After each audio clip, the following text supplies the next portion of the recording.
Yeah, I'm at the store the other day, and the pineapples are fucking moldy. Oh, shit! I hate that, bro. Yeah, and to make matters worse, I'm walking down the aisles, and there's just this old lady falling asleep. I think she might have had a stroke. Oh, shit! I hate that, bro. But it was all better, because I walked over to the deli, and my man had all the cold cuts ready for me already. Yeah, hooray for Boar's Head, am I right, guys? Oh, wow. I love that, bro.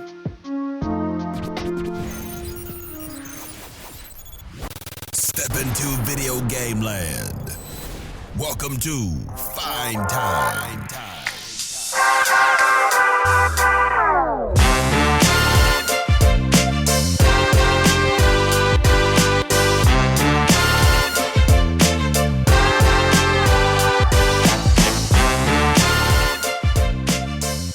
Hello, party people. It's your boy Dre. Oh my god, we're back again. Like that Backstreet Boys, Steve. What? He doesn't know Backstreet's back, Kevin. He doesn't even fucking know Backstreet's back. Kevin's back again. All right. How could they be back if they don't go away? Okay, since you said that shit, now I'm going to explain it to you whether you want to know or not. Okay, so here's what happened. It's going to look like I'm hitting the mute button, but... So here's what happened. So they released their first record around the world, everywhere but the US, and it didn't come out here. So when they released their second record, their lead single was Backstreet's Back. That doesn't make any sense to us because they aggregated those first two records into one US debut album for us, and Backstreet's Back was on there. So they're like, fuck it. We don't know where they're back from, but it's the jam, and it's going to be a number one hit. And guess what? It was. So it didn't matter. And yes, everyone had the question, what do you mean you're back? You came out like 2 months ago. Back from the streets. Back from the streets, of course, the Backstreet Boys. But around the world, they were back to everyone else because it was their second record. Okay, now you know. Hey, okay, I don't want to monopolize derailing at the start of the show. You guys kind of already did that, but I also want to derail before we get into video game talk. Specifically because Andre is obsessed with this account that talks about California license plates and whether they're approved or denied based on the legitimacy of how, like, inappropriate they may be. So less than an hour ago, I was on my way home and I seen this yellow Mustang with black stripes. It's a very showy car, right? And it had a custom license plate. So I want to tell you guys what the license plate said, because I had this entire lore for the driver in my mind. Now, okay, and the driver was probably like at least mid 60s, pretty like nerdy, skinny kind of looking guy, driving this very flashy car. And the license plate, no spaces, no numbers, just letters, said HESPAYD. So in your minds, what are you thinking that this means? HESPAYD. Yes. HESP. See, YD makes me think yard, but I don't think you guys do yards up there. Like as in like the customary system. Okay, I think I just figured out what it actually means. Steve, do you have a guess? Nope. I'm pretty stumped on this one. Initially, I was like, this guy is a vet. He's a veterinarian, and he made all his money spaying. So it was like he spayed. Like that's where I got this car, because he spayed. In retrospect, now that we talk it through, it's probably he's paid. Like I got money, bitch, and I bought this fucking Mustang. BYD. But yeah. maybe it's a like double meaning thing where he's paid because he spayed. He gets paid because he spays. Yeah. Okay, I'm with it. Look, honestly, that's as good as anything else, because I was coming up with yards and he is. I was chopping that word up, if it even is a word, to some other stuff. So I think I'll go with that. He's paid because he gets paid because he spays. I guess, Steve, we stalled enough with bullshit. We have to talk about Princess Peach Showtime, unfortunately. Getting hit by a truck's not going to get me out of this one. Oh, no. I mean, I've already punished you enough with the Backstreet Boys explanation of why they're back. So I guess we can do this now. Okay, I have a challenge to you, Steve. I dare you to explain the gameplay. I dare you to give a gameplay summary of Princess Peach Showtime for the people. Well, let's see. You're Princess Peach, and you're in a theater, and you change clothes, and the gameplay changes based on what outfit you're wearing. So it's Nintendo's Barbie game. Do Barbie games do that? Some of them. Okay. I mean, this does it better, but obviously the appeal of those games is to do that kind of stuff. And look, maybe that's a good place to start. Like, we are clearly not the target audience for this. I think that's very clear, but I think I want to ask you, why aren't we the target audience for this? Because Nintendo was very good at having like games range from, you know, kids to adults to old people or whatever. Everyone can get something out of it, whether it's difficulty, enjoyment, story, whatever. But this game, Steve, I feel like is for literal children. That's a lot of what everyone was talking about. Oh, it's a kid's game. We shouldn't expect much for a kid's game. They made this game for children.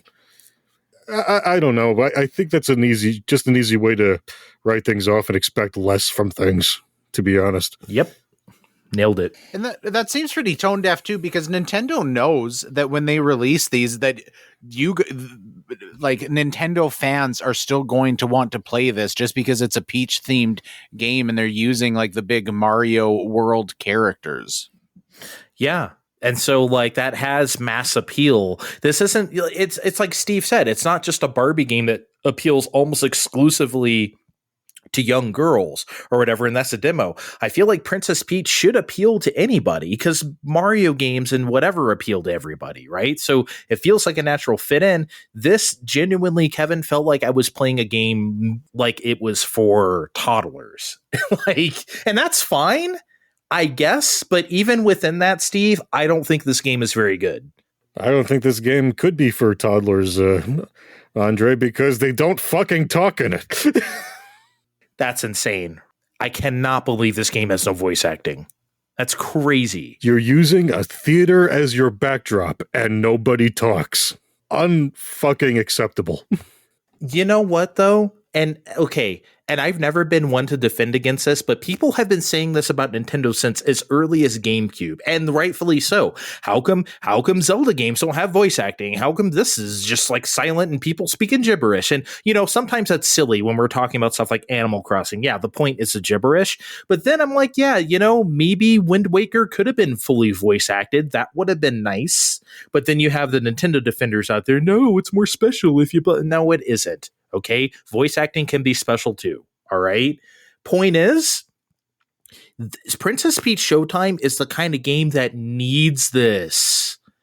Like you said, it's a theater. And you know what was also terrible? They didn't even sell the theater stuff very well because, like, the very most you hear, and I know you heard this too, is when you find one of those little secret entrances and you press A and she strikes a pose and you hear clapping for like a second, like a microsecond. Mm-hmm.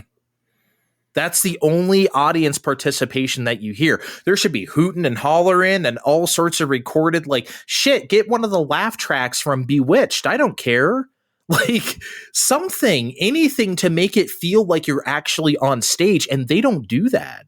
Oh, they make you sort of feel like you're on stage because I think they sort of understood the assignment going in because you're moving along stages and things, and you are forced to sit through very long periods of them saying, well, not really saying, remember, because it's not voice acted, flinging text in your face, and you have to wait for that text to go away.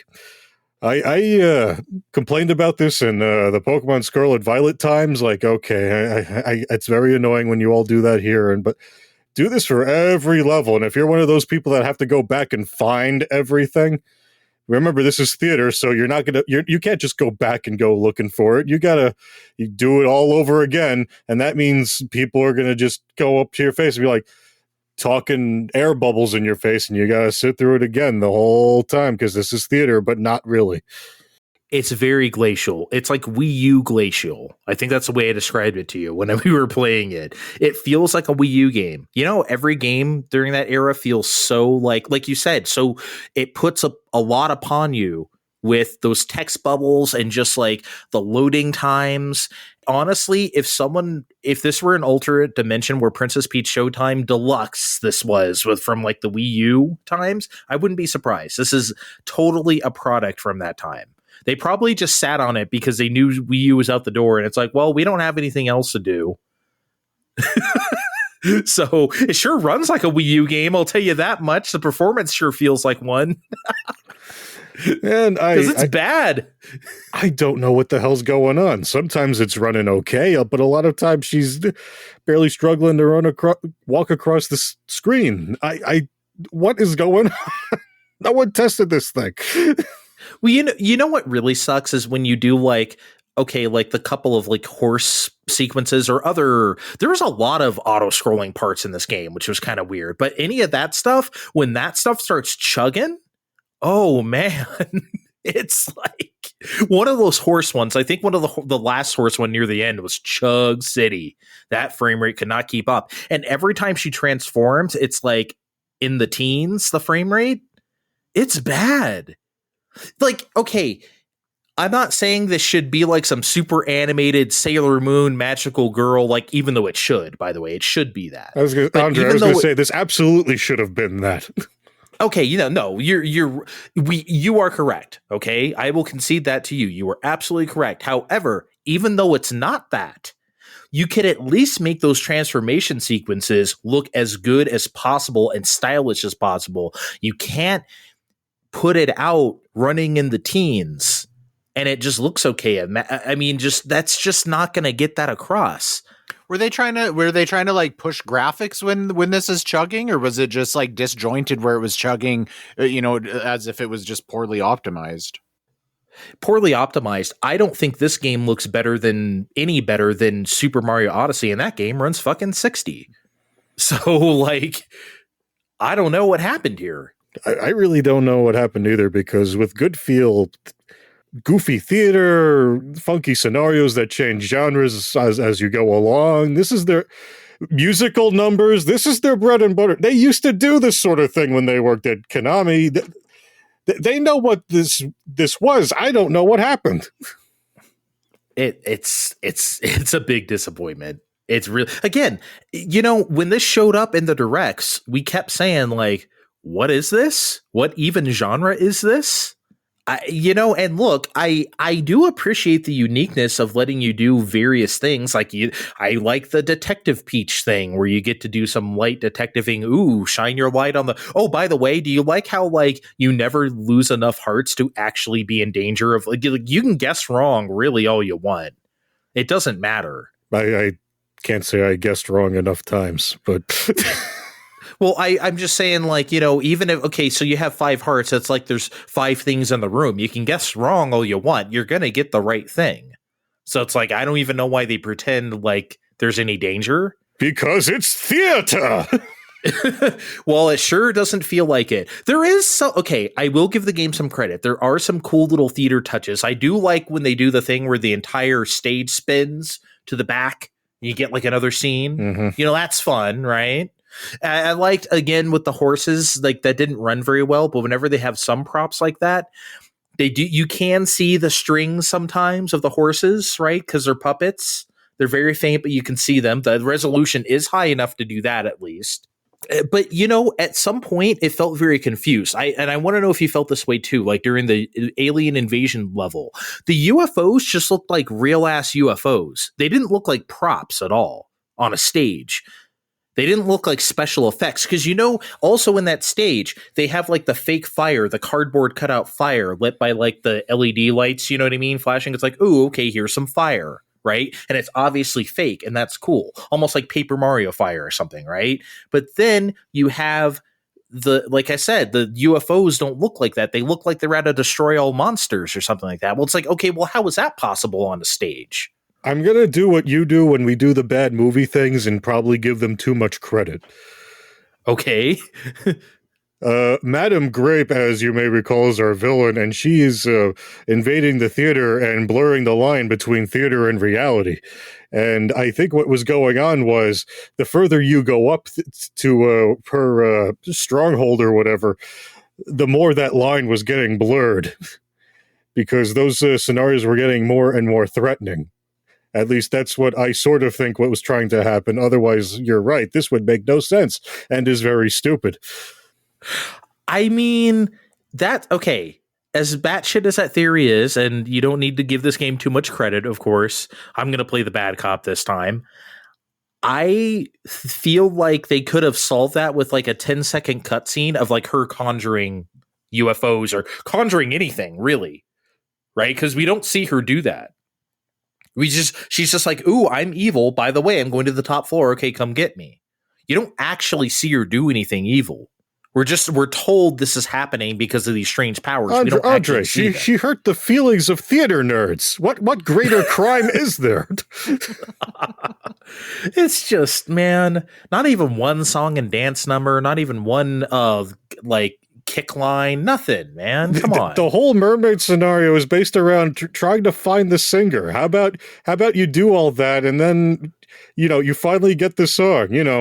The lights dim and then Lake Juliet, do do do do. Lake Juliet, Princess Peach and you.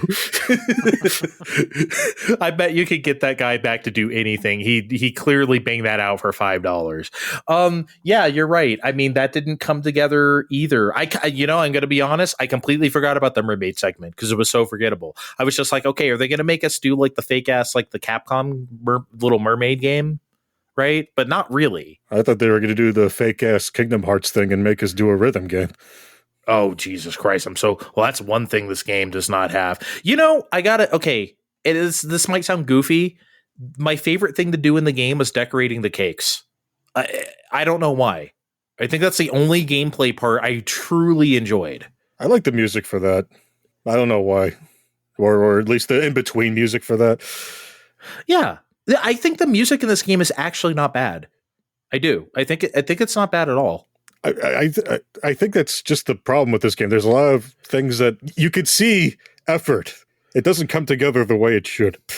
Yeah, and then, like I said, with the performance, some stuff just looks okay. Like with the ice skating stuff, that ran like ass. And like, yeah, it could have been cool. It could have been cool to see her do these these ice skating moves or whatever when you jump on the things on the floor or whatever. Like, I get that could be cool, but if it runs that poorly, it's never going to have an impact. You're just distracted of how bad it looks. I want to interject here because it seems like, okay, so most of the things that you guys are talking about as issues, like they're obviously like very real and legitimate issues, but they're kind of superficial to the gameplay, if that makes sense. So if we took out like the difficulty, some of these like problems with the matching aesthetic, performance, all of the things that you guys are critiquing, do you think that was there something like deep down there that if it didn't have those issues, because it sounds like this gameplay is like very ambiguous by design, is there like a gem in there if they didn't have all this other bullshit like compounding these problems, or was it just like even without all of the things that you guys are critiquing, was this still going to kind of be a flop for you if it had some teeth to it and it ran well? Well, Kevin, what does a gem need? Polish. Nintendo's usually good at that. It's an I think what we have here is a very, very unpolished gem. This could have been great. I really wanted this to be good, but it's just not.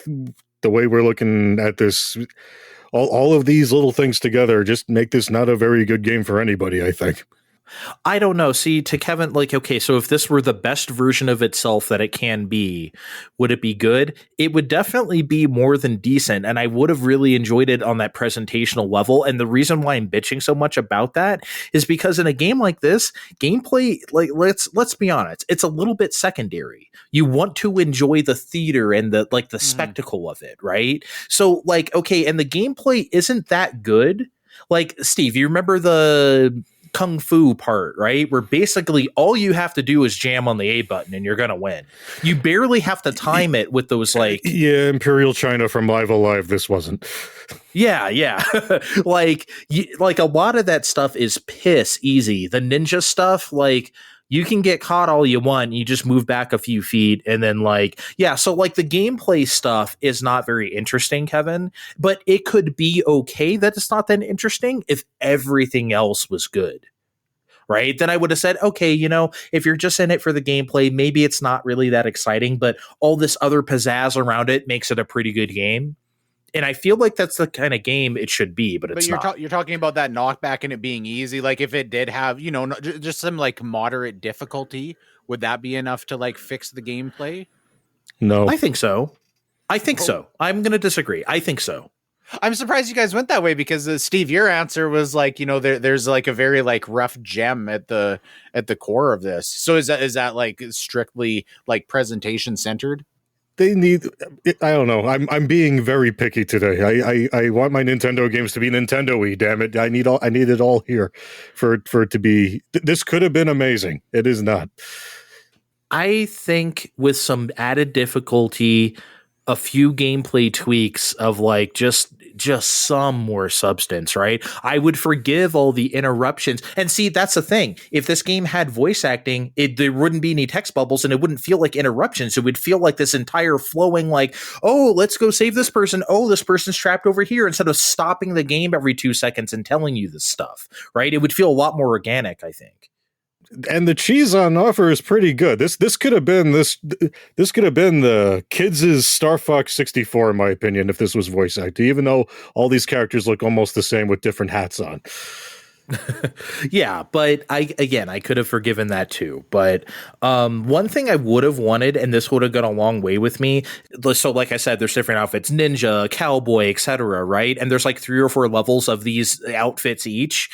I would have liked it, and I said this to Steve, if those segments had an overarching story. Okay, so you do cowboy level 1, and then there's like a cliffhanger. Ooh, is she gonna get out of this one this time? And then you do, next time you play the cowboy level, it continues off of that or whatever, instead of having like these like completely different scenarios that don't connect to each other. Again, it's not necessarily bad that it doesn't do that, but for me, it would have been like fun to have something like that.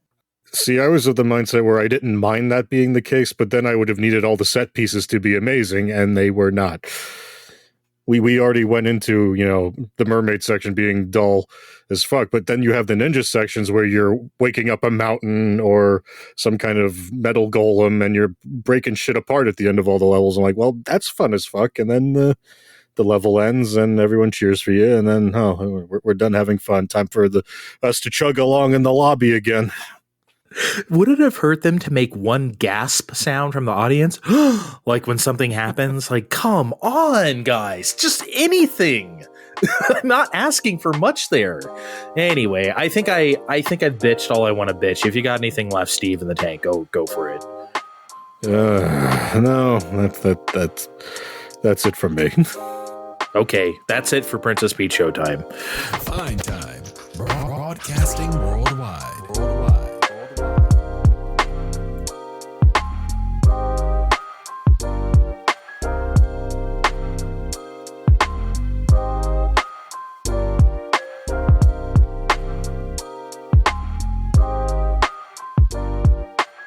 All right.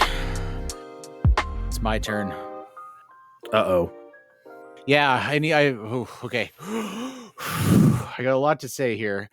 I played Castlevania Aria of Sorrow a few years ago. I don't remember, was that on Fine Time or was that a previous Creative Endeavor game? I think it was here. I think it was very on early with us. Okay, yeah, 2-3-ish years ago. Because maybe it was just when Castlevania Advance Collection came out, and then you were playing. You just happened to be playing it. Just happened, quote unquote, per usual, to be playing it on your real deal Game Boy Advance. We don't need to. We're still surprised that you didn't come on here with Super Princess Peach and her magic vibrator. So. Oh, it crossed my mind.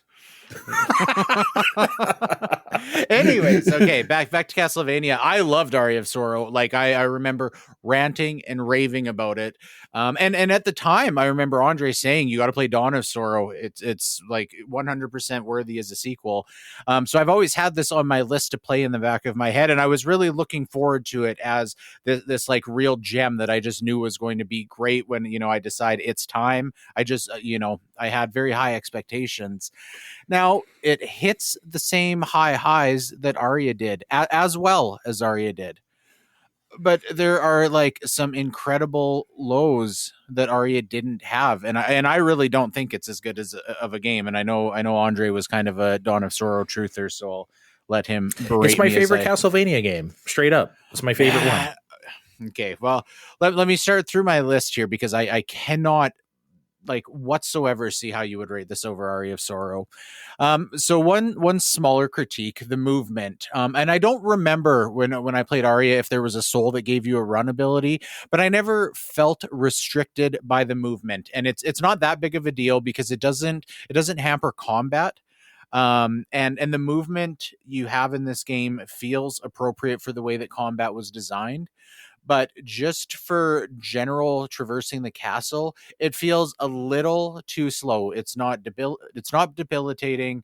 But definitely as I was playing, there was numerous times where I was just like, fuck, this would feel a little bit better if I could move a little bit faster. It feels a little plodding. Not that big of a deal. I definitely didn't feel that way. Ramping up in frustrations, the fucking drawing the seals. So a little understanding of what this is. There's 5 seals as you play through the game, and you find them like items basically, and you have to memorize them. You draw around a circle that shows up on the touch screen, and you only use them when you defeat a boss. So whatever the like most recent seal you got is the seal you have to draw when you finally kill a boss. If you don't draw it fast enough, and especially with the later seals, you got to draw them pretty fucking fast. The boss will not die, and it will get some more health, and you have to continue fighting it. I bet you there was 4 or 5 times that I lost to bosses just because, okay, for one, I can't fucking draw these seals with my chubby little fingers. It doesn't work. I need to get the fucking stylus out.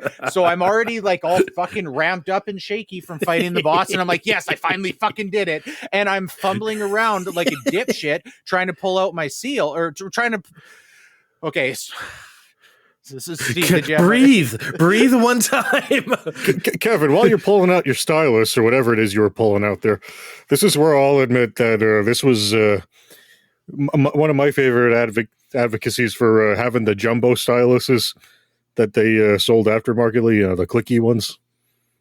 No? Was it just me that owned those? I had one of those. No, I had one of those. I played a lot of Sudoku with that thing.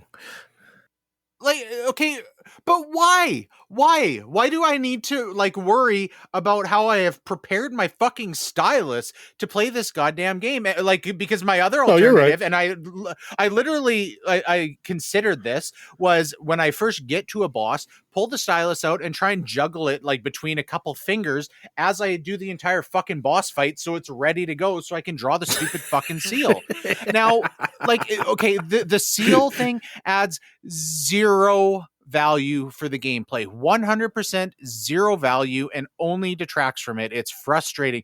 This game works so well on the DS. It's a very good fit with having the map on the top screen. The resolution makes it look nice. It's good.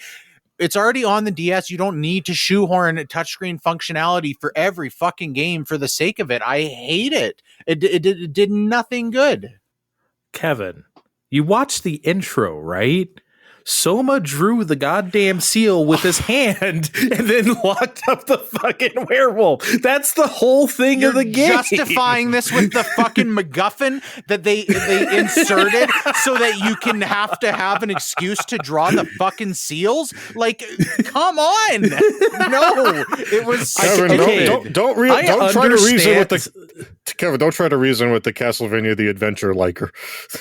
Oh yeah, okay. I like all the not all the Castlevania. Look, I get that you may not like this. I have no idea why you're so upset about this. That's what I'm flabbergasted by. I get that you may not think this mechanic is good or you think it's shoehorned or whatever. Fine. Because I shouldn't have had to die losing boss fights because I couldn't get my DS out or my stylus out fast enough and have to start from the start of the boss fight again. That's frustrating, and that's not good game design.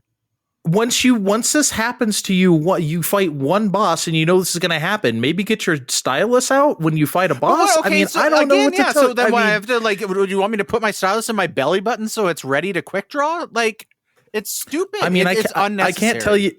I can't tell you what I did 20 years ago, but I definitely didn't have a problem doing this. I don't know. Your reasoning is that it was your enjoyment of this game is contingent on the main character drawing a seal with his hand. That's not the reason why I didn't say that's why it's I don't think it's good or bad. It just exists. I've never thought about drawing the seals enough to ever have a strong feeling about it one way or another. If they weren't there, fine. They are there, so fine. This is one of the times where I am factually right and you are wrong. It is bad. I don't like it. And I deserve to not fine. Like it. I've never heard anyone have this strong a reaction to the seal. I guarantee if you start like Googling around the internet for this game, I am not the only one because it's bullshit. I guarantee there is. I don't give a shit what those idiots have to say on like game FAQs or something or Reddit. Remember, Kevin, he likes Castlevania the Adventure. Are we just okay? Is that going to be my? He doesn't care. Is that going to be my? I don't know. It just seems like a wild thing to get this upset. All right. Well, we'll move on because I still have yet one more level of frustration with this game to move up. There's a boss called Gurgoth. This is less than halfway through the game and was by far the worst part of the game.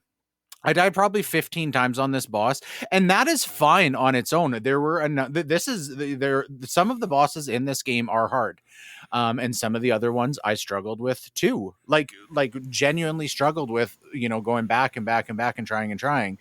And that's part of the fun because there is learning those patterns and just like honing that rhythm of the fight is satisfying, and it's a big part of this game.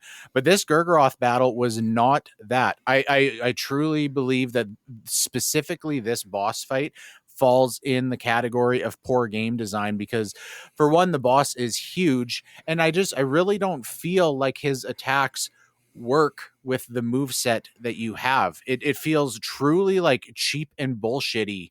And it never felt right. There was not one other boss where there were like I said, I was getting frustrated with other bosses, but it was always like, I need to do better on this. And I get that. And if I want to play this game, I need to get good. This one, I literally considered at one point putting the game down because I was so fucking frustrated by this.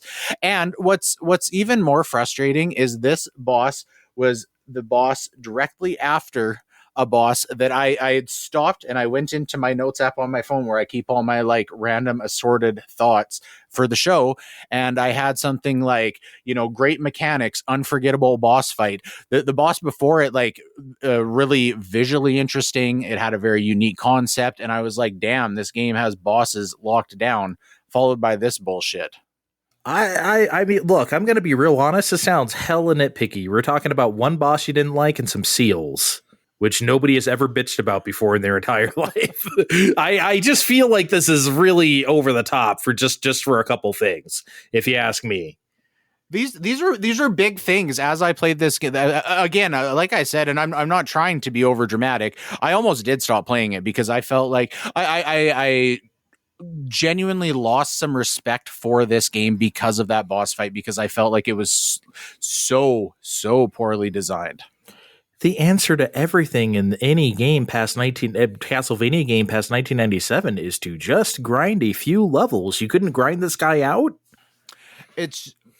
And you know what? I could have. I'm not saying that wasn't on the table, but it absolutely doesn't stop it from being bullshitty. It was like genuinely poorly designed. I don't remember it. Like I said, I played this game when it came out. So, I mean, it's been almost 20 years now. I couldn't tell you at this point. But, I mean, I guess I'll take your word for it since you've played it much more recently than me. But I just can't imagine one boss where in a game where you have infinite levels being that big a deal. Well, and again, I'm not okay. I'll get there. I'm not poo-pooing this game entirely. I will get there. One other thing I wanted to now, and this is less of a criticism necessarily. This game has 3 endings. There's 2 bad endings where the credits roll and you go back to the title screen, followed by the real ending. And I don't know that I dislike this because, especially from looking at this game critically, it was very interesting. But I don't know that I seen gameplay value in doing it that way because here's why, because I think if somebody was not paying really any attention to, if they're just playing the game, they're not reading the text and they're trying to blow through it, you very well could have just been like, oh, that was like a weak ass boss fight at the end. It was kind of a weak ending to the game, and moved on. Now that's definitely user error. And if you are really paying any attention to what's going on, it's pretty apparent that is not the proper end of the game. But also it's not, sorry, go ahead.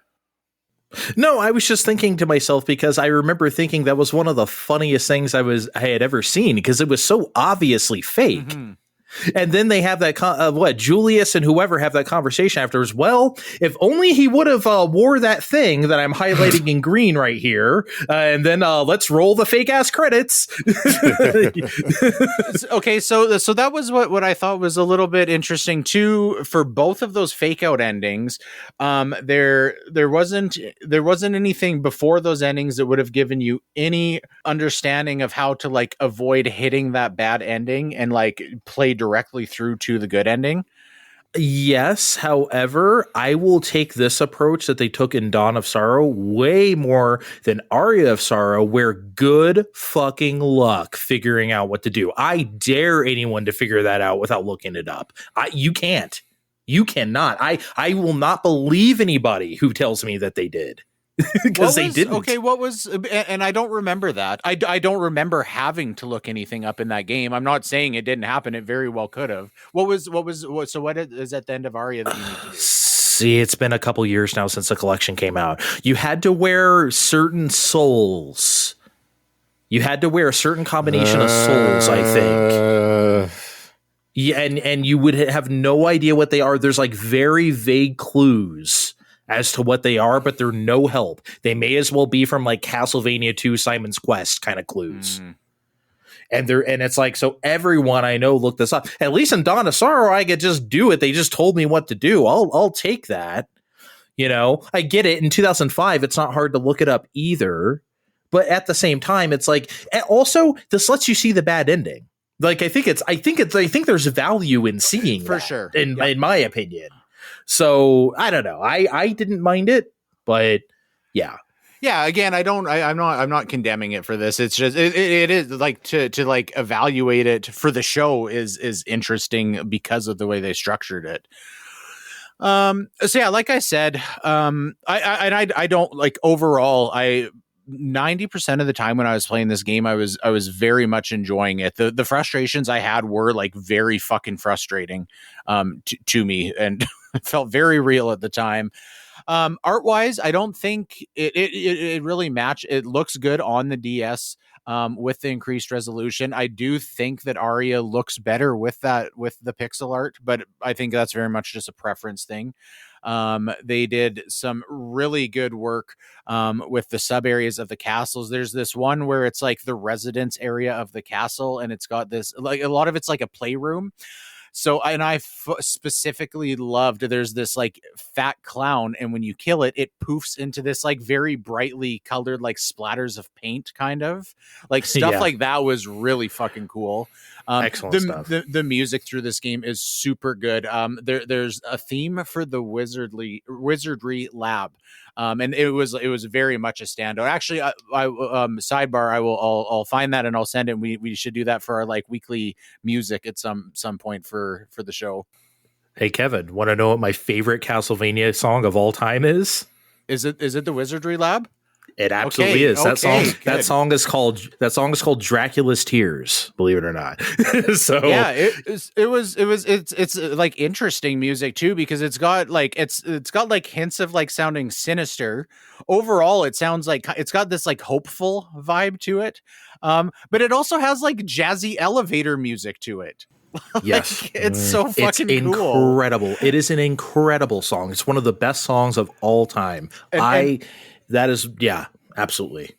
Good. Well, I'm glad we're on the same page as that, because as soon as I got in that area and I heard this, like, it was very recognizable. Like, fuck, this is specifically good.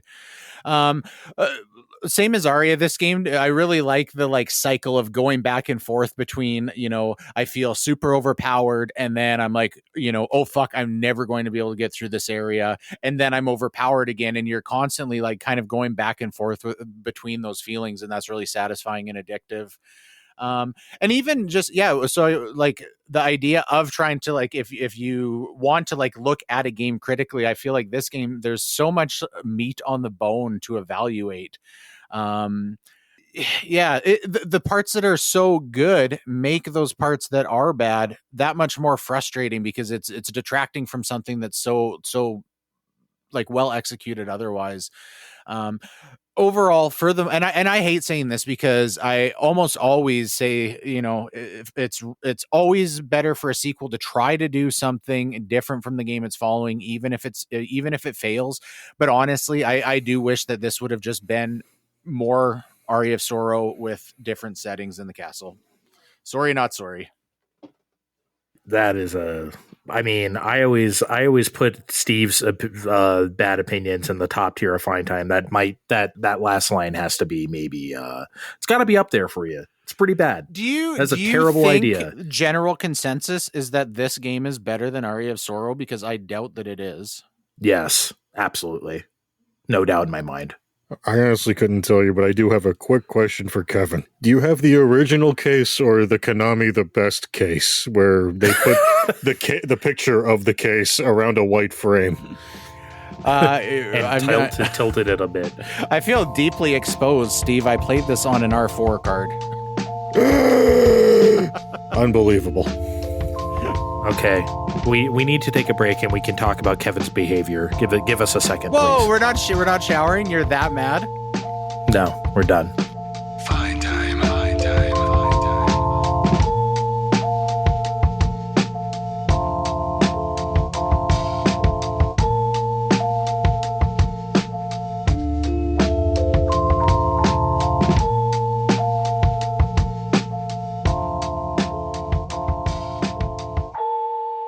All right, we're back. I tried to whip Kevin into shape, but he's unwhippable. He's just not a very whippable person. But I tried. Going.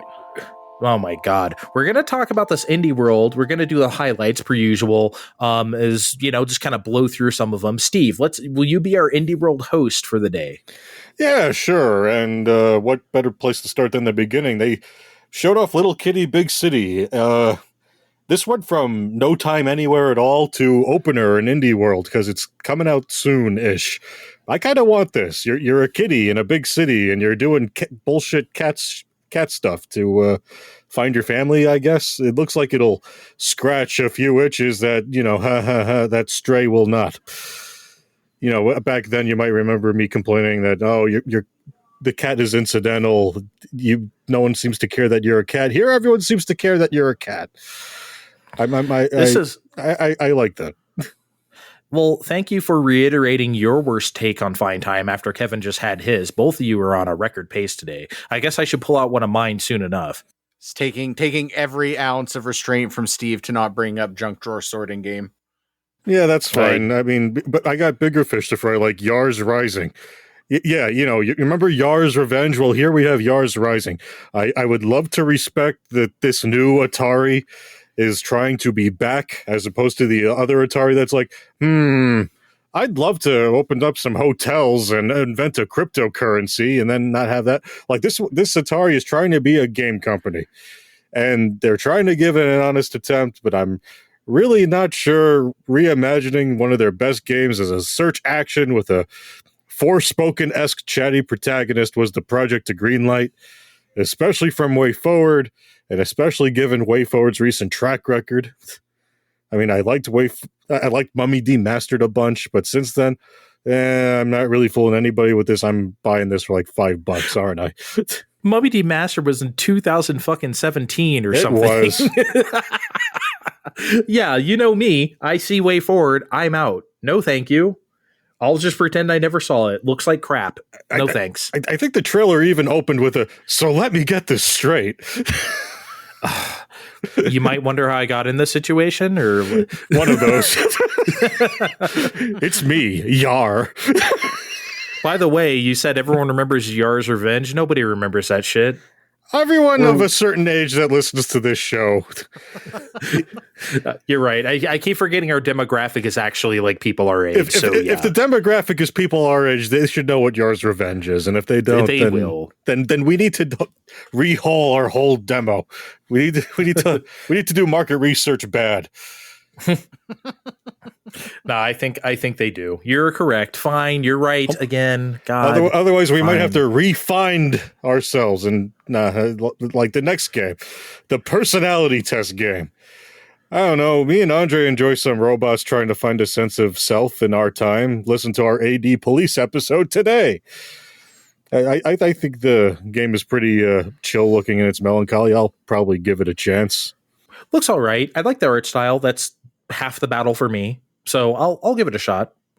I think a game like this kind of needs the art style. And so does a game like ANTONBLAST. And we got to play the demo. Folks, I want to be here for the Wario likes. But I feel like the demo felt a bit on the rougher side and some elements were a bit off. I'm sure some my stranger quibbles of control will be ironed out before release, which is in November. That's a lot of time, but I feel like the game is very loud in terms of sound and on-screen effects. Like it's almost like it's its job to be loud. I appreciate what they want to do with this. I really do, and I really think there's something really special cooking here. But I almost feel like it could be drowned out by how loud it is. I really would like this to just be me trying an early demo and have it turn out to be great by the fall or whenever this is actually coming. I was really impressed by this demo. I thought the sound design was outstanding. It had these it was loud. You're right, but it's supposed to be loud. It was like really loud sound effects with those like really loud voice clips. And the music was like loud too, not just like in volume, but just like loud as you were trying to describe. And it's like over the top in a way that doesn't sound like cacophonous, where it's like, I need to like stop listening to this. It's really great. The gameplay is as Wario as you might expect, especially they're clearly taking after Wario Land 4, especially with all the rotation and scaling effects. Those are completely Game Boy Advance. Totally. Not even Super Nintendo, but Game Boy Advance, like specifically. And the only thing I might say, I hope it doesn't fall in love with its moveset too much. Because, like, for instance, why do I have to jump and then press A to butt slam to go down a pipe? Why do I have to do that? I can just jump up to a pipe and, like, go into it if it's above me. Why do I have to slam myself into it if it's below me? Can't I just, like, press down or something? Like a Mario pipe? So those are the kinds of things that I don't want it to fall too in love with its bullshit. Because right now, I feel like it might be a little bit too much like that. But even if it is, I feel like it might be one of those nice momentum collecting score attack games like a Timbo the Badass Elephant or, something similar like that. I mean, if I'm being honest, even my sound quibbles, I could probably just doctor with the whole... volume sliders. I don't usually mess with it that much, but this might be the one time where I'm a cranky old man. I'm like, we'll just move this down to here, and it sounds normal. Did you guys feel like it was just a little bit like messy with everything that was going on screen? Like they need to like just hone that in a little bit. It is messy, but I think it's by design. I think it's supposed to look that way. I don't think it needs to rein it in. Yeah. Turning off screen shake helped. Oh, okay. That's a good. It felt a little like overwhelmingly chaotic, perhaps. There are a couple games where they do get too crazy with the screen shake. I did not feel like this was one of them. I have turned off screen shake in games before. This is not one where I would do that. So something that I don't think any amount of help is going to do on Switch is Europa. I really like the idea. I goofed around with it for however long, but this isn't a game for Switch. I hope they gave this guy, the guy seemed very impassioned when he was talking about, I hope they gave him a Switch 2 dev kit because I can't play it on this. It's looking mighty rough. And so like, yeah, this is like I saw it in the Indie Direct, and it was Indie World rather. And it was like a chill exploratory looking adventure. Oh, here's these big landscapes, just kind of, just fly around. Cool. It looks dreamlike and fun. I load it up on Switch and it looks like butt. It also kind of runs like butt. So I was like, you know what? Let me see. And there was a demo on Steam. So I tried it on the Steam Deck. I cheated. I tried it on Steam Deck, and that's the good stuff. That ran well. It looked great. The extra resolution really made that grass and stuff pop. The wind effects and everything. There was like reflections on the surface of the water. It was great looking. Switch. So if this is a good game, but I can't recommend people play the version that they saw in the Indie World demo. This would have been a demo I would have played at a New York Comic Con or something like that. And like, this game's not coming out for almost another year. I'm like, oh, okay. Clearly they have a lot of time to work on this. This isn't bad for this stage of development. Yeah. That's what I thought about Sonic 2006 when I went to E3.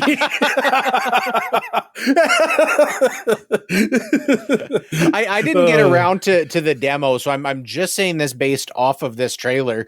Did you guys get the sense that this was very inspired, just world design wise, by the aesthetic of Breath of the Wild and Tears of the Kingdom? Obviously, different kinds of game. I felt like it kind of shared that identity a little bit. I didn't really get that.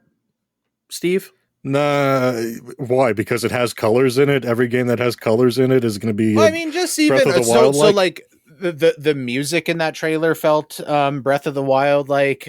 Just seeing the like making like those blocks he was jumping on appear felt very like even the blocks themselves looked like Tears of the Kingdom-esque. You know what I did think though, because you do start in that cave, and then you have to make your way out of that cave into like the world. I will say that maybe, right? But not like the actual world though. I don't know. I feel like everybody starts you out in a cave now. Even the first Horizon started you out in a cave. They started you out as a 9-year-old in a cave. I mean, like, I feel like that's a bit different, and then you grow up into the Aloy. Anyway, no, I didn't really get that vibe. You know what I am condemning though? Teenage Mutant Ninja Turtles Splintered Fate. It's a roguelike that dungeon crawler thing for Nintendo Switch that you play with your friends. I think as of this recording, it came out today. Apparently this was on Apple Arcade. You can tell because it kind of looks like butt. I don't want to blame it on that though, because mobile gaming's getting better, but this doesn't look good. But Andre, dungeon crawling roguelike TMNT should be one of the most day one things there is, but not when it looks like this. Not after all the games we played last year. Listen to our episode about that. Not interested. This doesn't look good. I just can't. And although I'm still confused by the ongoing popularity of Cat Quest 3. Yeah, Cat Quest 3. They made 3 of these now. I have never played any of these, but people keep buying them. I'm assuming that's what's going on because now there is 3. Kevin, is your kid playing them? No, but I actually, my daughter, I bought that when Cat Quest 1 was on for like $1, as it seems like it is fucking 90% of the time, and I think she would be the audience for Cat Quest for sure. So one of these days I'll report back. Cat Quest for being $1 on Switch is like the Ni no Kuni of PSN always being like $7.99 or whatever. It's always on sale. and full price is always still like $59.99, but no, it's always like $8.99 or something on PSN, like every time you log on. But no, I didn't even know there's a Cat Quest 2, so this was news to me that there was a 3. They had their usual sizzle reel handful of games that some people knew existed, one and a thing for another crab's treasure getting a day, blah, blah, blah. One thing that stood out to me, and I think it sort of did to Kevin too, was Shim. I'm choosing to believe that's how it's pronounced because it didn't get a segment of its own. Skim? Sure, why not? You're a little blob that's trying to live in shadows in the real world, and I'm assuming you don't exist outside of shadows so good. Sounds pretty one trick, but it sounds like something I'd buy or try for real cheap. Yeah, that's exactly what I thought. It looks fun. It looks like it'd be enjoyable, but yeah, I think it would wear out its welcome pretty quick. See, I'm assuming Skim because he seems like he's kind of like skimming through the shadows. Yeah, I see it now. I thought it said schism, so I'm completely off base. Although they didn't skim on the one more game with Steamworld Heist 2. I did not have this on my radar at all. I love Steamworld Heist 1. I'll probably have to replay it again to refresh myself, but it's the sort of side-scrolling-y tactics game with the robots in sort of space where you shoot each other in the face for points and you shoot hats off the thing. I can't wait. Let's keep shooting the hats off of robots and adding them to our inventory. I can't wait. This is going to be good, probably.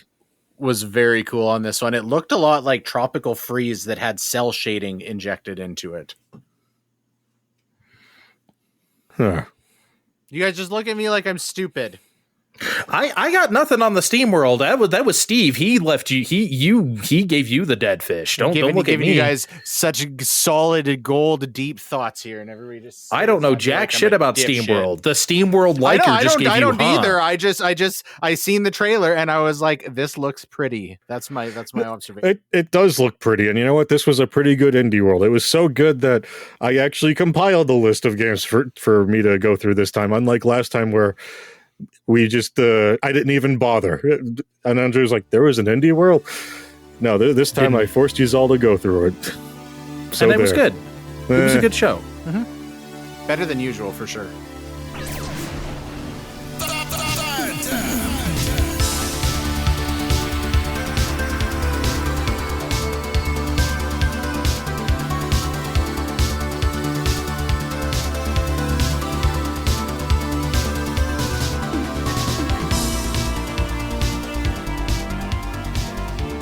All right.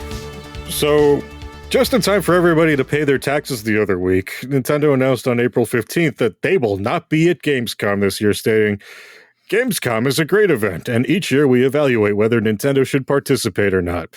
After careful consideration from all perspectives, we made the decision not to be present at Gamescom 2024. Players will have opportunities to try out Nintendo Switch games at other events throughout the year. No, we won't. we're gonna go to PAX and they're gonna have a booth that has fucking Princess Peach Showtime or something from 6 months ago. At that point, now I guess that's what I'm really wondering about. Is this a one-time awkward happenstance resulting of a transition to Switch 2, or is this a greater sign that Nintendo is never coming to any of these shows ever again? No, I just don't think they have anything. Because I think we are about to get really, really interesting. I think. And I felt this way ever since they skipped out on the Winter Direct, which we did not have. Yes, we had a partner Direct, and that's not the same thing. Okay? A real-ass Nintendo Direct we have not had this year yet. Endless Ocean. Oh, wow. Endless Ocean Luminous or whatever. Cool. Can't wait to explore the ocean at fucking 720p at 30 frames a second. That's so exciting. Anyway, wow. I don't know why I was just so mean to Endless Ocean. I'm sorry. Jeez. I'm sorry, Endless Ocean Luminous. Point is... Just for that, it's coming onto the show soon. Oh, please. The only sane answer to this is that they're stockpiling for Switch 2. It's the only thing that makes sense in that regard. So, in that regard, since we don't know anything past Luigi's Mansion 2, when is that supposed to come out? This summer or something? June. Late spring, early summer, we could be in for one of those infamous Nintendo periods where there's just jack shit for 9 months, where they just hoard for the next thing. And I was hoping they would avoid that because it seemed like they were going to, but now it doesn't seem like they're going to. When does Paper Mario come out? 1,000 Year Door. End of May. They got Endless Ocean at the beginning of May and Paper Mario at the end of May. It's weird. I don't understand. It really felt like they had this under control this time. maybe the only thing I could think of is if like they're really planning some shit for like a summer games fest or something, or they really want to have some sort of reveal this summer. I don't know, but right now it feels kind of barren. Yeah, because we don't know. And here's the thing. Unlike before where we didn't know, it's like, no, the next direct is coming, then we're going to know a whole bunch of shit. And that kept happening. Right now, I'm not convinced that's going to happen. I think after Luigi's Mansion 2, we just may be in no man's land. I mean, there's a bunch of things on the partner direct I'm looking forward to, but there is nothing from Nintendo after Luigi's Mansion 2. Metroid Prime 4. Yeah, okay, I'll believe it when they finally show it. That's for Switch too. We all fucking know it. Come on. I think it's going to be on both, like Twilight Princess and Breath of the Wild before. They're going to make good on it and being on. They're going to put the so-so version on Switch, but look at all the stuff it does on Switch too, you guys.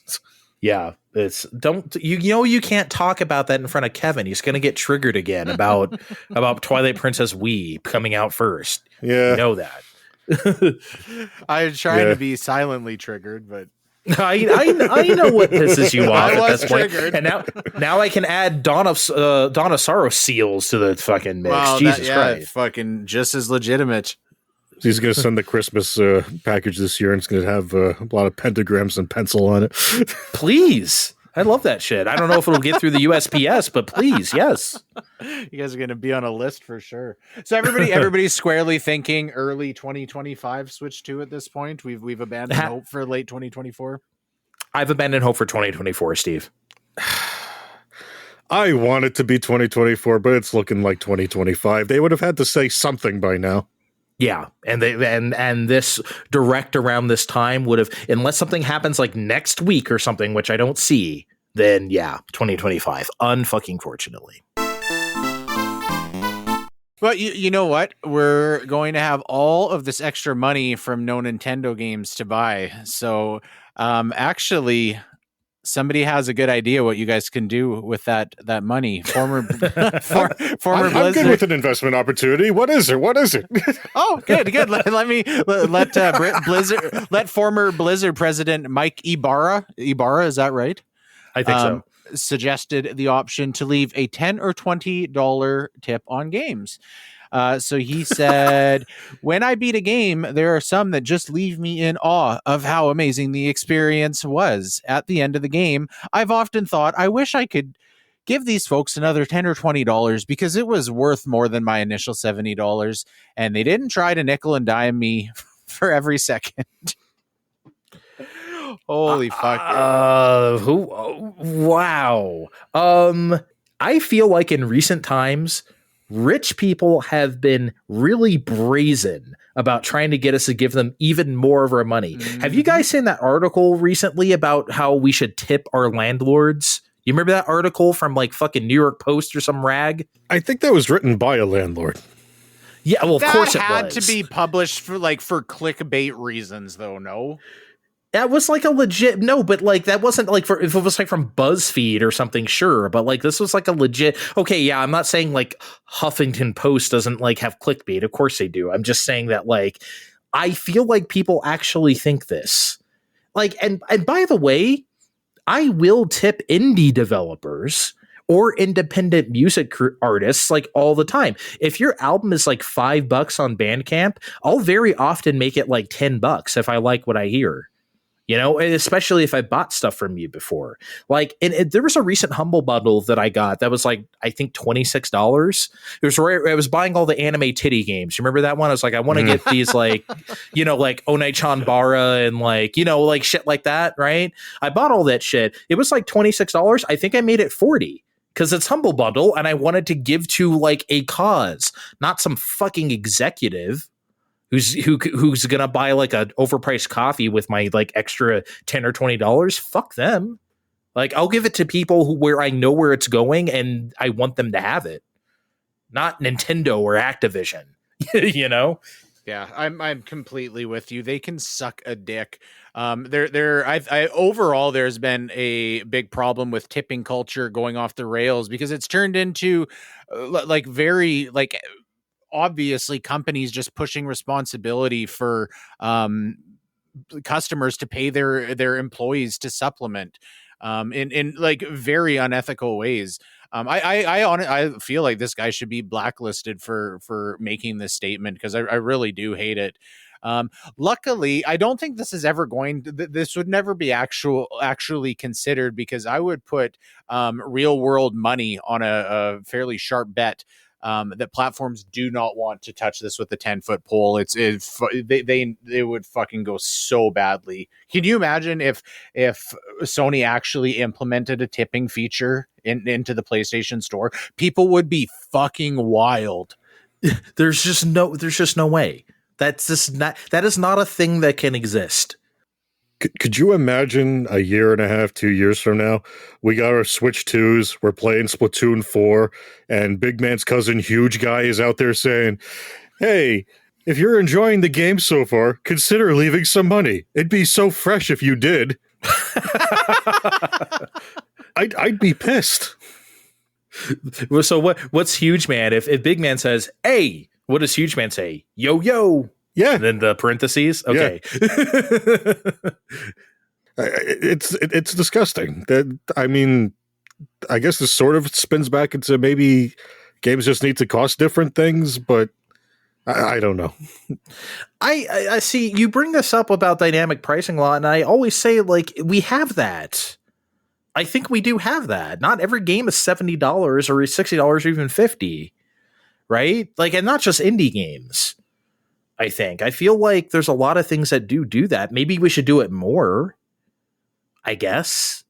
I don't know that, but I guess it is a little different than the whole just give us more money. Give me $20 for nothing. I mean, on top of that, like, it's so easy for them to just like put out any kind of DLC they want at any price they want, and determine how much value they actually want to provide for that. Like, if they want to make, what's the tangible difference between saying, hey, do you want to give us a tip, or do you want to buy this like useless overpriced DLC that, you know, is a fucking like cheap ass skin for $10? Yeah, you know, I think Kevin's onto something, because, like, if I'm really looking forward to something like a Tekken 8 or something, I bought the $100 like digital deluxe. They got me. They got my extra $30. I want those costumes and I want those characters. I don't give a fuck what they are. I'm in the tank for it.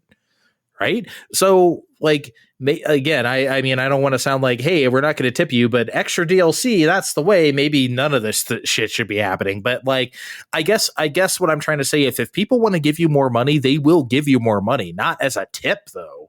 Presented that way, I'm not tipping a corporation over my fucking dead body, or my landlord for that matter.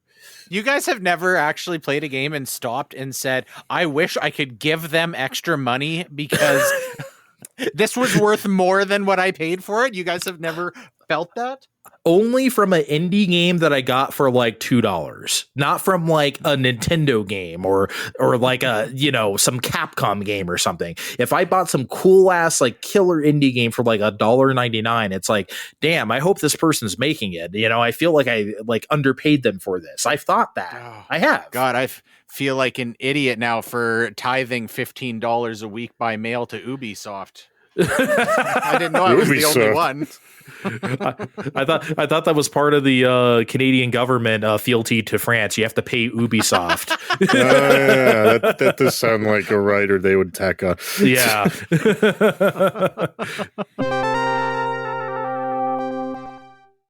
All right, let's get into this one. So, about a week ago now, recent show guest, Quest64 official, his name is Mike, he has a real name, but Quest64 official, for the purposes of this discussion, tweeted this: every day I see a version of this meme with the original poster saying they are, quote, preserving history because Nintendo won't, end quote. I love emulation, but let's be clear. Nobody downloading ROMs is doing it for preservation. It's to play games for free. Just be honest. You don't need to justify it.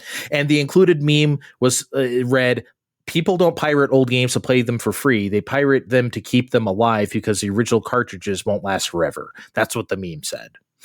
And as expected, like so many bad takes poured into this tweet. He got inundated, and poor Mike, he responds to like everybody. I'm sure you guys notice this. He does. If someone responds to him, he takes the time to respond back because he's cool like that. But even to these idiots, he does the same thing. And this tweet blew up. And we've talked about ROMs and, like Kevin with the Retroid, me with the Steam Deck. We've talked a lot about this kind of stuff recently, but I don't know, Kevin, let's start with you. What did you think about the reaction to this tweet? Yeah, the reaction was fucking insane. And of course, I think X is designed for like the bullshit to rise to the top, like by nature. Quite literally, because you can pay for it to happen. So yeah. So I'm sure we probably seen like the worst side of the response to this. I'm going to say I'm 95% in agreement with his tweet. And I've had very similar annoyances and thoughts myself. And I'll slightly argue one point, and I don't want this to come off as I'm faulting him for this, because I don't think the format of Twitter, obviously it doesn't lend itself well to nuance. But just the phrasing, it's to play games for free. I would push back on that, just because there's definitely a very significant element to that. But I think there is, there's a lot of people that just that's the easiest or maybe only way to access abandoned games, right? And sometimes that's the only way, and sometimes that's just more convenient. So I think that's hard to argue. But I also, there are like legitimate reasons people are playing games via emulation outside of that. It's just it's like out of not convenience for getting it, but even just for having it on a handheld. It's, sometimes I'm just fat and lazy and laying in bed, and I just want to grab this thing sitting by my bed to play these games. People also were bringing up patches and mods, and that's really not something I've ever dicked around with, but there are some interesting cases. I've downloaded the like DX patched versions of some original Game Boy games, and that was pretty worth doing, where they like inject color into Mario Land or whatever. I think the point still stands, though. 99.9% of people that are ever saying they're involved with ROMs and emulation are doing it for preservation or lying to themselves, and are just either full of shit or up their own ass. If you're not Frank Cifaldi or a handful of other people, yep. You're not doing anything that's of value to anyone but yourself. And like Quest said, that's fine. Right? You can do that selfishly. You don't need to like put yourself on this fucking preservation pedestal. It's so stupid. It's really dumb. I pretty much agree with everything you said. As for like the for free part, I think for me that only comes into play where it's like, yeah, could I get an original Game Boy and like, could I get a copy of like Pokemon Blue? Sure. I will never pay those scum suckers like $160 or whatever for a copy of Pokemon Blue. Yeah. I will give my money to a corporation. I will pay Nintendo money for those games before I will ever give money to those assholes. I will never do that. So in that respect, yeah, I want to play them quote unquote for free, because yes, I could pay for them and I will never give my money. I think those people are lower than corporations. I will never give them my money. That's how I feel about that market. But outside of that, let's go back to like a couple years ago, because this was a frequent topic when we started the show too, because this is when Nintendo announced they were shutting down the Wii U and 3DS shops. And we discussed preservation back then and the way people were like misusing that term. And it happened here a lot in this Quest 64 thread with people saying to him, but you're preserving history by talking about Quest 64 or being an ambassador for Quest 64. And I'm like, guys, he isn't an ambassador for jack shit. He's just a guy on the internet. And I'm not being rude to Mike. He said that himself in that thread. Like, he's like, I'm not a preservationist. I'm just a guy like who talks about Quest 64. I'm not preserving it. I'm just a dude. And yeah, he also said, yeah, I've submitted stuff to archive.org or whatever. But like, I'm not Frank Cifaldi or whoever the fuck, right? Like, I'm just a guy. And like, do people really think preservation is like simply talking about an old game? Because I kind of think they do. I recently watched this video on YouTube. It was about the PC-88 version of Ys 2, which is the original version of Ys 2. And someone in the comments said the same shit, like, good on you for preserving the classics or whatever. And it's like, dog, he just made a YouTube video about Ys. It's not preservation. The fact that he's even able to make this video means that the game is preserved. What the fuck are you talking about? Like, did I preserve Quest 64? Me and Mike preserve Quest 64 because we did an episode on it last month? Like, I don't think so. I think we're just two guys talking about Quest. So you guys get the point. I just think that whole part of it is silly. I think it's just such a rampant misuse of language. It sucks. I hate it. I don't know, Andre. I think you're off base. I think everyone should come and join us later on in the year when me and you preserve a bunch of Game Freak games live on the air, because that's how it works now. Coming this October. Oh no, did I spoil the surprise? Right? That's how it works? Yeah, but we're not preserving anything. We're just making folks aware of the existence of things.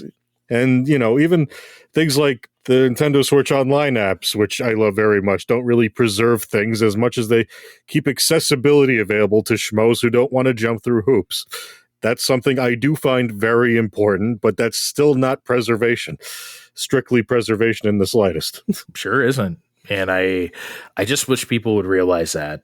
Go ahead. Kevin. I wanna go off script just for a second. I'm kind of sick of this talk of preservation, period, even outside its relation to emulation, right? I just always hear like there's always this especially on Twitter, people are just like, oh, we're fighting this losing battle, and game preservation is never going to happen, and a lot of it's tied up with like digital copies of games and everything. And I just want to I to date have seen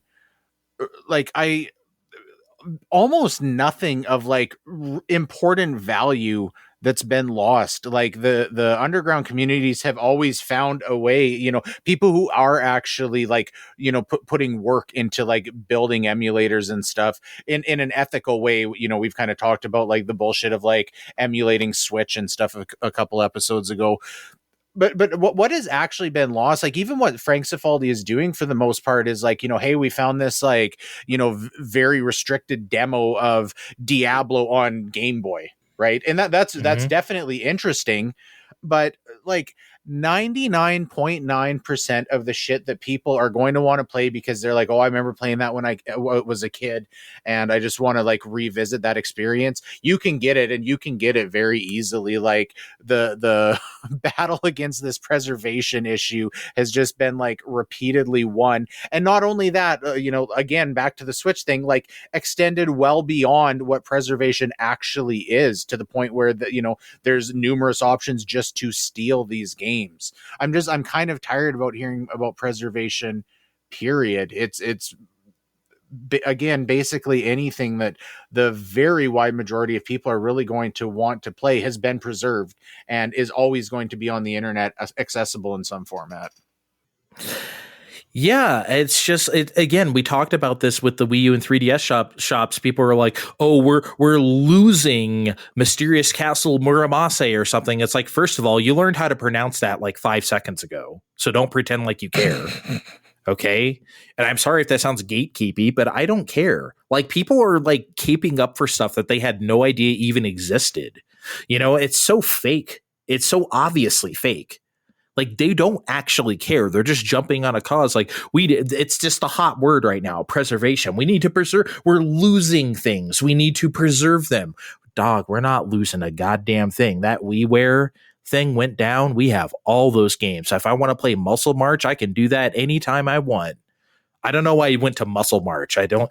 Maybe that's the ultimate fucking stupid Wii U game or WiiWare game to me or something. I don't know why, but I think a cooler reference would have been Photo Dojo. But go on. Castlevania: The Adventure Rebirth or something. But it's I largely agree with you. I'm fucking sick of it. It's dumb. And also just the reading comprehension sometimes of people, like you said, on Twitter, you could only say so much. And in that thread by Quest 64 official, he had the titular Zophar from Zophar's domain up in there being like, well, I did this and that. And I'm like, and he's like, dog, I'm not like, yes, I understand that. Like, you made a very famous site that still exists today. I get it. I'm talking about people like saying they're preserving Pokemon Red because they played it on their, like, you know, whatever. You know, that's what I'm talking. Like, we're not talking about Zophar. You know, it's wild. It was just a wild thread. What an elegant lead in, because you know where else you can play Pokemon Red now? Ooh, tell me. On your iPhone. So I want to preface this a little bit, because even trying to like find some of the like specifics of this story was a little bit difficult. It seems like there's a lot of like vague and inaccurate information out there. So take this with a grain of salt, but I've tried to condense this down as well as I could. As of April 5th, Apple's allowed emulators to be issued on the App Store. Obviously, these are restricted to being downloaded without ROMs included, as it works. Yeah. Initially, there was some question if these apps would even be able to access downloaded files on your phone, which defeats the purpose for the very wide majority of people that would be downloading these. But in the weeks following, multiple apps allowing downloaded file access were released and got very successful. With there was a multi-system emulator Delta that hit the top of the free app charts. So Andre seemed to think that this was a result of antitrust laws, and I could not wrap my head around that. I did find an article from The Verge that reads, "This change seems to come in response to the antitrust lawsuit filed by the United States, which accuses Apple of attempting to stomp out both cloud game streaming apps and super apps." Super apps. What the fuck is a super app? I don't know. It sounds cool though. Yeah, I know, right? I want a super app. They went on to say Apple recently started letting cloud streaming services like Xbox Cloud Gaming and GeForce Now onto the App Store. Can somebody explain this to me? Because I totally understand where the pressure as far as antitrust laws comes for the streaming apps and accessibility of that stuff. But how does this result in allowing emulators? Okay, this is just my conjecture. Obviously, we don't know for sure. I think this is just Apple getting out ahead of something. So they had the antitrust thing, right? And it's like, oh, they're also going through it with iMessage right now, which I also think is stupid. I'm not even sure why that we're talking about that, but whatever, right? They're looking into a lot of this Apple shit. And I think Apple is just getting out ahead of it. Maybe at some point they know something is coming, like, are you allowed to block legal emulators on a store? Or are you allowed to whatever? And instead of having that battle, they're just saying, okay, now you can do this. I personally feel like that's what's going on, because like, as far as like you said, the antitrust lawsuit that actually exists, whether it's between the government or Epic or whatever, I don't think that factors in. I just think they see a storm coming and they're cutting it off. I think it's a little bit of both. I mean, I think it's just a consequence of having to be more lax of what gets approved on the store in the first place. Over in Android Town, where we're all civilized and shit, I've got RetroArch, just free to download or whatever. And if I can't get something from Google Play, I could shop around to Amazon or Samsung's stores for things that aren't on their app, no problem. The Apple iOS store, as far as I remember, is the only game in town. And if they want to keep it that way, I think part of, this antitrust business involves, having to be more accepting of what's on there. Yeah. I mean, again, we don't know all the language of it, but yeah, that's probably it. But I think this is proactive by Apple. I think they are trying to cut something off at the pass. But, who really knows? Get what you guys are saying. I don't know who's ever going to be, petitioning that it's unfair that Apple is not allowing emulators, or who's like taking that fight to them, like emulator developers. And maybe, but yeah. I mean, you are right. I don't know who would be taking that fight to them. I guess you are correct in that. I don't know who would be spearheading that.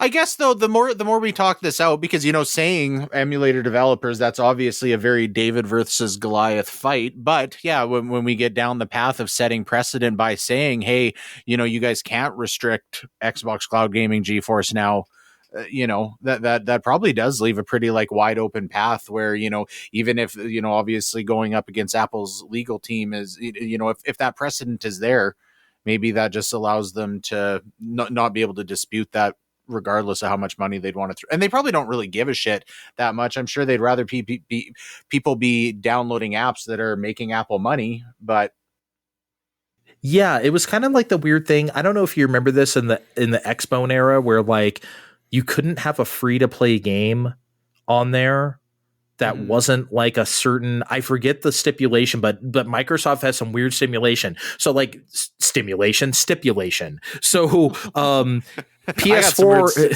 stimulation too. Microsoft's missing some stimulation. PS4 had like Warframe and like, Paladins and like all these free to play games at start, and like Xbox didn't have jack shit. And it really put them in a hole. I mean, that's not the only reason why they lost that generation, but it sure didn't help, right? Where it's like, okay, why can't this be on Xbox? Because they said. And there was also like, like sometimes things like that can just backfire on you. They also had a thing where like indie games had to debut on like Xbox first, or else it couldn't like be on there. And of course, they they got rid of that real fast once they realized like, oh, we're sinking real fast here. Shit, like Wii U was outselling us on like Shovel Knight. Maybe we should do something about this, But yeah, just all sorts of weird things like that where companies relent. I feel like Apple's just doing that here.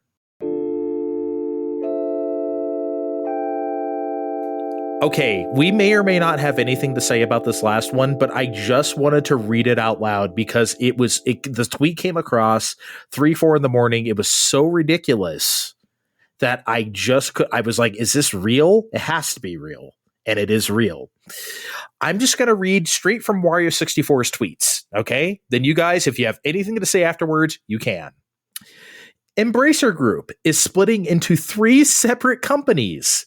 They are Asmodee Group, Coffee Stain and Friends, and Middle Earth Enterprises and Friends. Middle Earth Enterprises and Friends includes Crystal Dynamics, Dambuster Studios, Eidos Montreal, Flying Wild Hog Studios, Tripwire, Vertigo Games, and Warhorse Studios, and the IPs of Dead Island, Killing Floor, Kingdom Come Deliverance, I completely forgot about that game, Lord of the Rings, Metro, and Tomb Raider, among many others. Oh fucking K. Coffee Stain and Friends includes Coffee Stain, Ghost Ship, Terrazer, Tuxedo Labs, THQ Nordic, Amplifier Game Investment, and the IPs of Deep Rock Galactic, Goat Simulator, Satisfactory, Wreckfest, Teardown, Valheim, as well as 200 other IPs, and it is currently unknown who or what is under the Asmodee Group moniker. He further tweets, for those asking about limited run games, they were under free mode, whatever the fuck that is, which is now within Middle Earth Enterprises and Friends. What in the fuck did I just read? Can you just say Middle Earth Enterprises and Friends one more time for the record? Middle Earth Enterprises and Friends. With a name like that, the only path forward for Middle Earth Enterprises and Friends is to take the vast high quality history of Lord of the Rings and Middle Earth based games and remaster them, such as Lord of the Rings on Super Nintendo, The Hobbit on GameCube and PS2. Did you guys ever try the Fellowship of the Ring on Game Boy Advance? What a shining turd that is. Give that a remaster. I didn't even know there was Game Boy. Well, I should have known there was Game Boy Advance versions of those because they were on like fucking everything. But like, yeah. And that was not like a copy of like the EA games that followed. EA got Two Towers and Return of the King. The Fellowship of the Ring, like around that period overall for everything was its own monster. But good Lord, that Game Boy Advance game is a giant piece of shit. So I really want Middle Earth Enterprises and Friends to take that on, please. Steve, you got anything about I'm flabbergasted. I don't even know what to say about this. I don't know why you're flabbergasted. I just remembering Coffee Stain and Friends being my favorite Saturday morning cartoon when I was a kid. Remember? Coffee Stain and Friends. That's what these all sound like. Middle Earth and Friends sounds like a Saturday morning cartoon where everyone's just hanging out, including the dragon and Gandalf and what's his name? Legolas? Not Legolas. That's like you don't have any legs. Yeah, Legolas. That's his name? Legolas. It's not legless. Legolas. Oh. It's them hanging out and they're like suited Enterprise buddies. Yeah.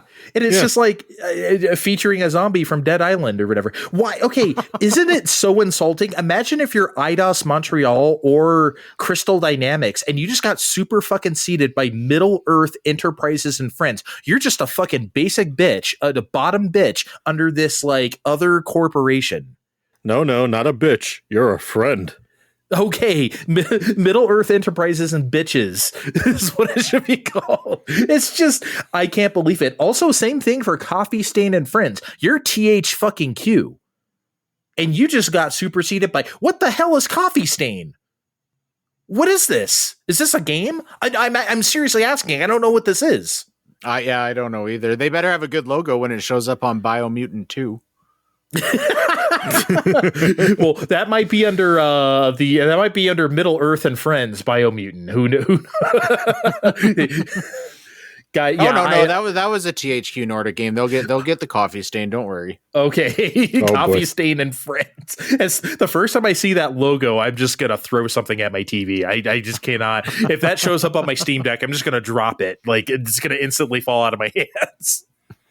I'm not looking forward to I'm not looking forward to seeing that. Yeah, I don't know if we have much to say about it. I just wanted to note that it happened because it was so ridiculous. Okay, you know what, Kevin? After these segments, I think I forgive you. You want to take that shower now? Was the bath like completely off the table, or? Oh, you want to take a bath? Okay, let's take a bath. We can try something new. Is it gonna like negatively impact Fine Time lore if we try it once? We might like it. Well, I just don't have a sounder that says it's time to hit the bath. That's all.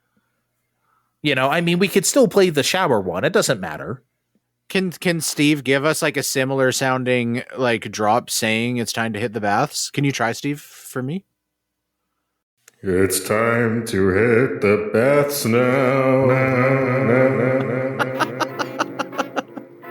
Fine time.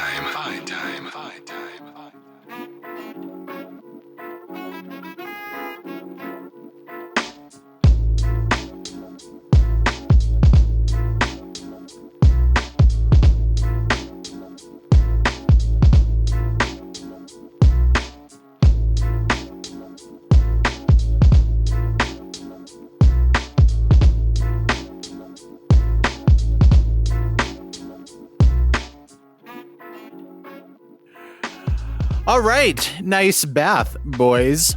I feel bubbly. Now that we're all fresh and clean, I put a little bit of baby powder on Steve's armpits. Yeah, that was the most I was going to allow.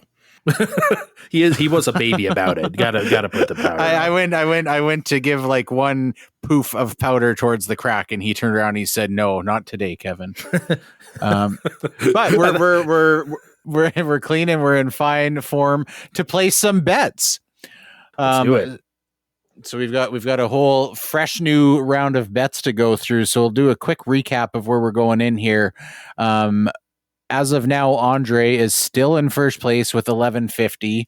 Steve is sitting at $50, and Kevin has $575. So bets that are resolving this quarter. Steve had Forspoken winds up free on PlayStation Plus at some tier, and nobly bet $51 so that if he was unsuccessful, it would be 100% clear that Steve needed to be whipped in a like horribly malicious form. So as I set that bet to lose, I can see on my nice spreadsheet, Steve is now sitting at $1. So sidebar, Andre, what are we doing to Steve? Okay, here. How about we do a little house. Oh, that sounds like like a great idea. He's gonna fucking hate it. Yeah. Or we could just make him play Balan Wonderworld. How about that? Oh, that's even meaner. That's even meaner. I accept these terms. It has been deemed, Stephen. I won't be here next show, but when we return after that as a threesome, I think Steve plans on sharing with us.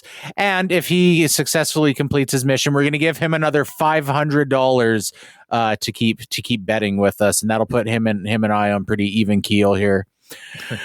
So.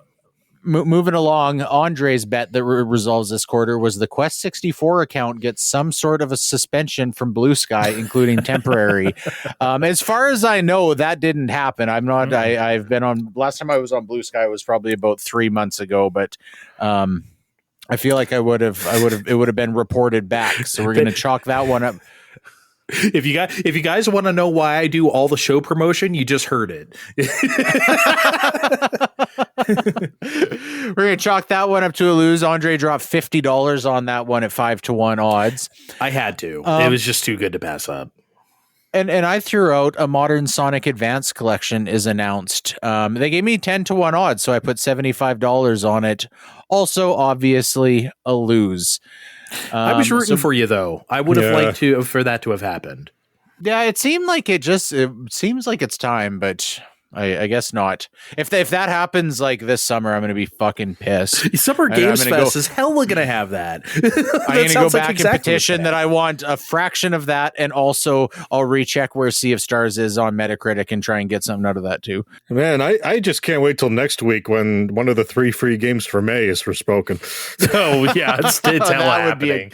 That'd be a kick in the nuts. All right. So quickly, I'm going to run through the next bets that resolve after the 6 month, which is January, February, March, April, May, end of June. I obviously don't have a driver's knowledge of how quarters work. So Steve has Tommy Tallarico was involved in some sort of public scandal, whether it's something new or something that just came to light, and he put $50 on 3-1 odds. I gave Andre a fucking easy pitch, pro models of either PS5 or Xbox Series X are announced. Oh my God. He didn't put any money on it. What a fucking dummy. I'm dumb as shit because that's happening. Now, Kevin, I think I'm going to do some Kevin-style bitching at the moment and remind you that a gossip rag would totally consider putting his fucking house on sale to be a scandal of some kind. I think we should know that. Okay, the scandal is determined by me and Kevin being judges of what a scandal is. Not Tommy Tallarico went to Jersey Mike's. Like that's not a scandal. I wouldn't say that. I wouldn't say Jersey Mike's is a scandal either. But he's got to sell his fucking house. Steven, I'll say, like, I'm pretty like pro being generous to you because you've been kicked in the balls through bets like repeatedly, but I cannot in good conscience consider putting a house for sale as a scandal. I'm sorry. I thought you were going to say you're pro scandal, which I guess you might be in this instance if you're waiting for scandal. Yeah, sure. I mean, me too. Yeah, but but I think regardless, there is still plenty of time for Tommy Tallarico to wind up. No, this is not me trying to squirrel out a Bell in Wonderworld. That's happening no matter what. That's happening no matter what. Yeah, we're doing that. You're already at minus $1. I'm not. I agree. I'm not. What do I look like? Some kind of weasel? Come on. Well, next time we play this, I'm sure Tommy will have done copious amounts of cocaine and fucked up it somewhere along his path. Of course. Yeah. Miami, of course. And I also threw out there's legitimate news or rumors that Sony attempts to purchase Square Enix, and they gave me 5-1 odds, so I put $25 on it. All right, some mostly new foreshadowing and fresh bets. Steve, Microsoft publicly and these bets are end of September. I know the end of September because I know that's the 9th month because my wife's birthday is in September. End of September. Microsoft publicly announces that rumored handheld we've been hearing about. I think that is like, it sure seems solid, so I've given you 2-1 odds for that. And I think that's still pretty generous. Announces a handheld by September. Mm-hmm. And it doesn't necessarily need to be a dedicated handheld. If this is just like, the same as the PlayStation 1, if this is just a cloud gaming portal, whatever, but a Microsoft handheld. I'm trying to imagine like the worst case scenario, like a Games for Windows Live handheld or something. I don't know. I'm feeling kind of gun shy at the moment. $0, Kevin. Okay. Oh, okay. I think this is going to be another Andre Pro model thing, but time will tell. As I expertly foreshadowed, we're getting into reruns a little bit. I gave Andre a bet last year that he put money on, and it didn't pan out. And I am so confident that I think that this is almost guaranteed to happen. I'm only giving you 1.5 to 1 odds, but I think this is still a money-making opportunity. Microsoft announces a new Gears of War title at not E3 2024, sometime before the end of September. Again, as we went through last year, this doesn't, if this is Gears Tactics, that's fine. It needs to remasters will not count. A new Gears of War game, mainline or otherwise. See, I was gonna say that because I think one thing that will happen is that the original Gears trilogy will get on Steam soon. Mainly because I want that to happen to play them on Steam Deck. But I do think that's good because I think it's wild that those have never came the same. I think the only one that's on there is like Gears 5 or whatever.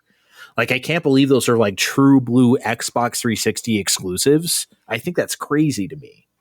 So, but of course that's not what we're talking about. I went hard in the paint on this last time. And you know what? I'm going to do, what I'm going to fucking do? Fuck it. Okay. I'm going to do the biggest bet I've ever done on here. Okay. Whoa. I'm going to take your new Gears game of any kind. I'm going to say $300. Wow. How about that? Looking back, I was going to say that's the biggest bet of anybody in the past. You put $300 on this last year at 3 to 1 odds, and Steve also put $400 on his very first bet about the Amico. Oh, Jesus Christ. that was a bad start for Steve. Yeah, it sure fucking. No, all right. Let's go 300. Okay, 300 at 1.5 to 1 odds. I cannot fucking believe that didn't happen last year because I really thought that was a safe bet last year. I think that's very overdue. Out of all of our bets that we've done this entire 2.5 years, that is the one I am seriously shocked. That is not just mine, all of ours. So that did not happen. Yeah, I didn't want to start dipping into old bets, but I just feel like that one is it's the one. We could do a shit. We could have Mother 3 on the docket every quarter, I think, for Steve, and he'd throw some money at it. No, I wouldn't. $1,000. I'll play Balan Wonderworld 4 fucking times. After what happened February, I would not for the foreseeable future. He's hurt. I know. I can see it. All right. And for my bet that you guys can give me odds for, I'm going to go with Nintendo speaks about the development status of Metroid Prime 4 in some form. Public announcement regarding development set. Doesn't necessarily need to be release date window, some sort of public acknowledgement as to the development status. By September, at the end of September. End of September, yeah. So, Steve, I think this basically boils down to the same as, is Nintendo going to announce their shit by the end of September? Because if they are, we're hearing Metroid Prime 4. They pretty much have to. So 1.52 to 1 odds, right? I'll give them 2. 2. You want 2? Okay, 2 to 1 odds. Kevin, Metroid Prime 4 I know. mentioned I was in some the way, one yeah. I was the one that put it out there that I was sure that Metroid Prime 4 was going to be a Switch successor launch title in the future quite a while ago. But 2 to 1. I'm not 100% confident that's going to be the case. Well, I'm 100% confident that they're going to talk about Switch 2 before the end of September. So then if I'm confident about that, I feel like Metroid Prime 4 has to be in tandem with that. I just don't see a way where that doesn't happen. And I'm literally saying ditto to that. I think that's likely the case in some form, but I can see this being similar to Switch, where in the fall they come out, they're going to say, hey, here's this, minute and a half teaser video of Switch 2. Stay tuned for early next year where we do a showcase, a couple months ahead. And that's where Metroid Prime 4 is going to come in. I mean, and I would say if we get that teaser video and they have Metroid Prime footage being played, that's not really going to necessarily qualify about speaking about the development status in some form. I'll give you it. I'll count it. Footage counts as state of development in this case. I do, because we're seeing it for the first time. I'll count it. So if you want to include that in your factor that in, I'll yeah, for sure. I think we're being pretty nice. Yeah, that makes it a lot more appealing. I'm sitting at around $500 here. I'm gonna put $100 on it. Okay. At 2 to 1 odds. That's sensible. It could definitely happen. Do 150. I will do $110 on it. $300. Final sale. Is that your final answer? After seeing Steve have to play Balan Wonderworld, I've gone through the steps in my head where I'm like, man, if I'm getting down to $200, especially under $100, I'm pretty sure even if you guys give me something real juicy, I'm be like, I can probably put $8 on that. We're gonna pimp the shit out of you. We're gonna give you 20 to 1 odds on Biomutant 2 at Summer Games Fest or something. We're gonna go wild on your ass. Bait me? Yeah, we're gonna bait that. We're gonna bait the shit out of you. We're gonna give you an offer you cannot refuse. Oh man. I don't know. It just makes me so nervous. What if there's a Golem 2 by that point and you guys are like, you got to play this and you got to finish it? Well, I don't like that. I think finishing the original might suffice. I don't know if I will ever get past that fucking hellish checkpoint I got drugged back to. I think that'll be punishment enough, let alone a Golem 2. That's greasy. That is greasy. You want to recap us what we just bet? All right, so for new bets, Steve put $0 on Microsoft publicly announcing that rumored handheld. Andre set $300 down on a new Gears of War game sometime announced before end of September at 1 to 5 odds. So the opportunity to make $450 out of that.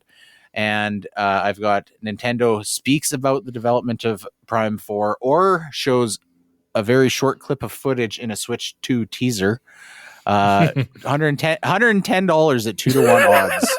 150. It's not too late. 150. No, I know. I'm no fool. I'm not finishing Golem ever over my dead body. Oh man. Okay. But what if you did? All right. It's okay. Real quick. I also wanted to talk. I watched the Fallout series that was on Amazon Prime. I do not want to get into a deep review of this, but I had some brief thoughts that I wanted to share. First of all, we had the listener question a few shows ago about the best video game adaptations, and we all landed on the Mario movie. 100%. If we had that question now, this show 100%, I would have made it into my submissions. It was overall excellence, exceptional. I was looking forward to it. I thought it was going to be good, and it exceeded all of my expectations. One reason why, so I specifically have a thing against where shows at the end of every episode need to do this cliffhanger. Right, because it gets repetitive and kind of tiring, and it also just seems like an artifact of back when shows were always on TV weekly, and is we need to incentivize you to come back. In the age of streaming, that we don't really need that, so we don't see it as often. But when I do see it, I still find it quite annoying, especially when I am streaming those shows back to back to back. This show does this, but it does it in such a well executed way that it's it's hard for me to put into words why it works here, but I took it as they have a self-awareness of how the cliffhangers in streaming shows come off to people, and we're able to work around that. It is quite often they leave on a cliffhanger, but it's not presented in such a way like we're trying to bait you into coming back. It comes off much more as this is intentional pacing of the show, and it works very well in this circumstance.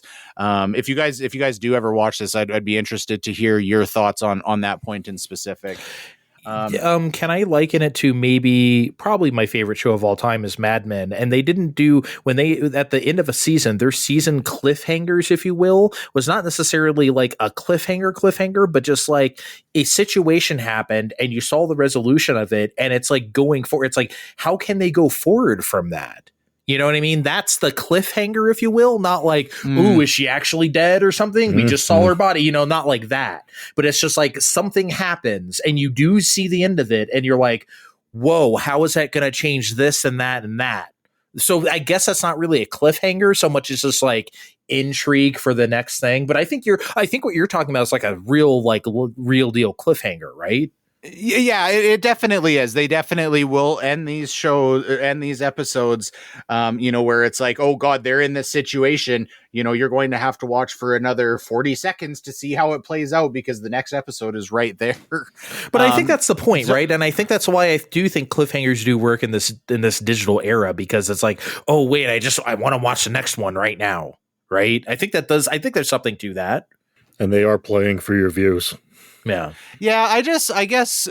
So I watched a while ago. I watched the first 3 seasons of Prison Break. For some reason, I don't have a real affinity Kevin. for this show. I think it was more because I was feeling nostalgic for the early to mid 2000s. But it was every episode is always this ridiculous, insane cliffhanger, constantly, and you sit here and watch episode after episode after episode, and it's always the same. It's different scenarios, but it feels the same. These cliffhangers don't feel the same in Fallout. And I think that it's just intentionally paced around the cliffhanger, so that's what makes it work. And lastly, I want to talk about the lore. So what I thought was so interesting that they did here, none of the stories from any of the Fallout games are pulled directly out. This has its own, original characters. This is set further back in the Fallout timeline than any of the games. So it's very much its own story. Not only is it faithful to the lore from the games, but it incredibly foundationally affects the lore for all of the games. It provides some incredibly solid canon and world building that almost makes you look at the lore of the games in a different way. And it's just out of anything that I liked about this show, how they and that's the whole arc through the 8 episodes is at the end of that season, you understand so much more about the Fallout universe overall, and it fits very well. It doesn't seem like it's tacked on. So yeah, this show was exceptional. And if anybody has played any Fallout games and even has a moderate interest in this, I would suggest it. And even if not, I'm trying to get my wife doesn't give 2 fucks about video games overall. She doesn't know shit about Fallout. And I keep being you need to watch this show. You will love it. So highest recommendation. It's awesome. Okay. I'll have to watch. What is it on? Is it on Netflix? It's on Amazon Prime. Amazon Prime. Okay. I'll have to bum someone's Steve. Let me get that password. Let me watch it. It's not mine to give away. I wasn't asking. I'd tell you I could hook you up, but I'm pretty sure that Amazon. Well, I know that Amazon Canada is a separate account than Amazon.com. So no, I know. I know 2 people I can bum. It's fine. I can definitely watch that. Well worth your time. All right, guys. You want to talk about Taylor Swift? No, Steve, come back. Come back. Kevin, you want to talk about Taylor Swift with me? Oh, boy, I like you, Andre, but I don't know if I like you that much. All right, fine. Both of you get out of here. All right, seems like the guys vacated the premises, so now it's just me. And that's fine. They don't need to be here for this. I just want to talk Taylor Swift real quick and this new record for a bit before we get out of here. Because Taylor Swift has been the biggest name in music for years now, but these last couple years, she's ascended to this rarefied air that very few artists get to ascend to. She's reached like the highest plane of pop stardom. She's so famous, she boosted the NFL's ratings, because she's simply dating Travis Kelce. Yeah, like, that's crazy. You know, like, Jessica Simpson didn't boost the ratings when she dated Tony Romo. You know what I mean? You know, just saying. But the thing is, when the most famous person in the world releases a new record, all ears are on them. And it's going to get the most scrutiny in the world, whether it's deserved or not.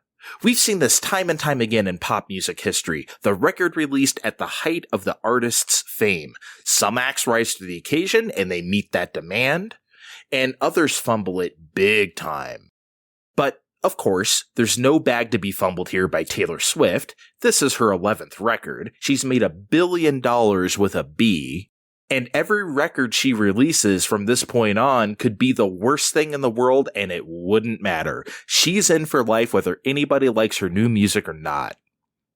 She just had a tour so popular that the movie version of the tour was released in theaters, and it made more money than Indiana Jones. It made more money than Mission Impossible. It made more money than the fucking Hunger Games. Right? So certainly a flop record does not matter at all to her at this point in time financially, but yet it wouldn't be good if her new record is a flop, because now we're talking legacy stuff, right? That's the only thing she has left to go for. And last week, she released her new record to rave reviews from critics. Got really good reviews across the board. However, some of the mood online is that it sucks. And yeah, you could say that social media is just going to dunk on her no matter what, which is obviously true, but the voices were too strong for me to ignore. You know, even her fan base, them Swifties, seem to have some division on this. So who's right? Is this new record as great as the critics say it is, or is it really as bad as some folks say it is online? Let's find out as I tell you my thoughts on the Tortured Poets Department.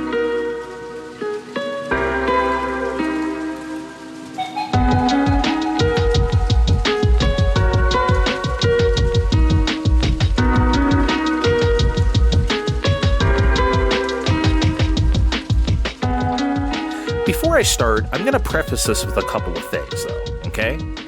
Number one, I keep wanting to say the Tortured Poets Club and not the Tortured Poets Department. I don't know why. Maybe I think it's a better title in my head, like Poets Club or something. So forgive me if I say club a couple times and I don't correct myself, because honestly, I didn't hear it. It's just what's stuck in my brain right now. Number two, I also need to say that I am by no means a Swiftie, okay? I have heard a few Taylor Swift records before, and I generally have liked them, but I would never call myself a Taylor Swift fan, okay? I'm just here as an interested party who loves music and wants to hear the new big thing. I notice the Swifties out there often talk about her story, but I don't even know what that means. I don't know who she's been with, who she's beefing with, why she's heartbroken, and quite frankly, I don't care. Much like Coheed and Cambria, I'm not going to do homework before I listen to a record so I can know a story. You know, I'm just going to listen to the music and get what I get. So my opinion may not be very valuable to those in the tank for Taylor Swift, but I figure my regular dude opinion might be useful to some. With that said, let's get right into this music, because the first song, Fortnite, features Post Malone, and I don't think I'd know it if it wasn't in the credits. It just sort of seemed to simmer by at the sad pace, and he warbled a few lines, and she warbled a few lines, and it was over. Okay, whatever. I don't think it's ever good when your opening track is that flat, and it has a featured artist that doesn't really feature. But okay, it's one song, right? It's setting a mood for the record, I guess. But is that the mood you really want to set? I don't know. But okay, the next song is the title track, the Tortured Poets Department. See, I almost did it. And okay, there's been a lot of talk online about the lyrics on this record. And there's one line that seems to get everybody puzzled. It's on this title track, and it's where she croons, "You fall asleep like a tattooed golden retriever." And you know what? Actually, more on that in a sec. I'll come back to that line in a second. Okay? So I let the first 5 songs go by. Fortnite, the title track, My Boy Only Breaks His Favorite Toys, Down Bad, and So Long London. And I was not very impressed. Most of these songs feel really underbaked. Like I was waiting for them to get cooking and they never got cooking. That's always the worst thing in music for me, where you just have like a 4-minute build to nowhere. So Long London is especially designed to piss me off in that regard. The vibe was completely losing me so far on this record.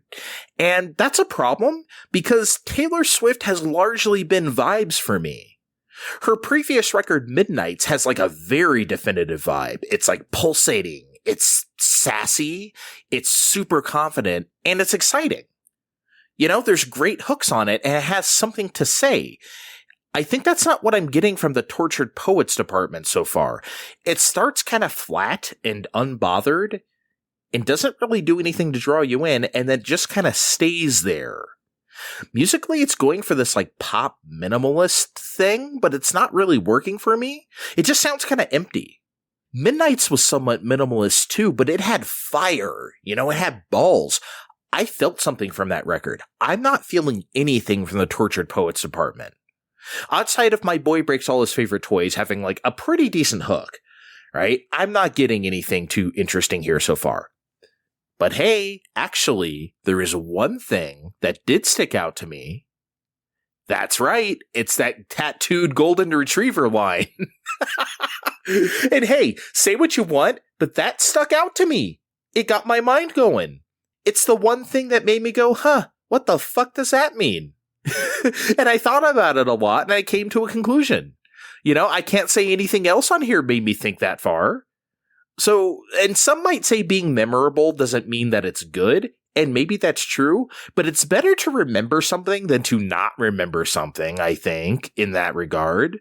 When the first time you hear a record, that golden retriever thing, that's a lyric. That's evocative. That's what I want, not I'm down bad crying at the gym, as that other track keeps saying over and over.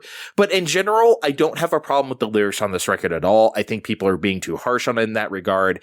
If this were a New Order song or something like that, and Bernard Sumner saying something about a tattooed golden retriever, people would eat that shit up. We're just not buying it because it's Taylor Swift. Which is fine. You don't have to buy it because it's her. And that's the beauty of music, right? But for me, it's fine. I don't care. But okay, I'm saying all of this based off of 5 songs, right? And there's 16 songs. Yep, this album is a chonger. Oh boy, let's buckle up and plow through the rest.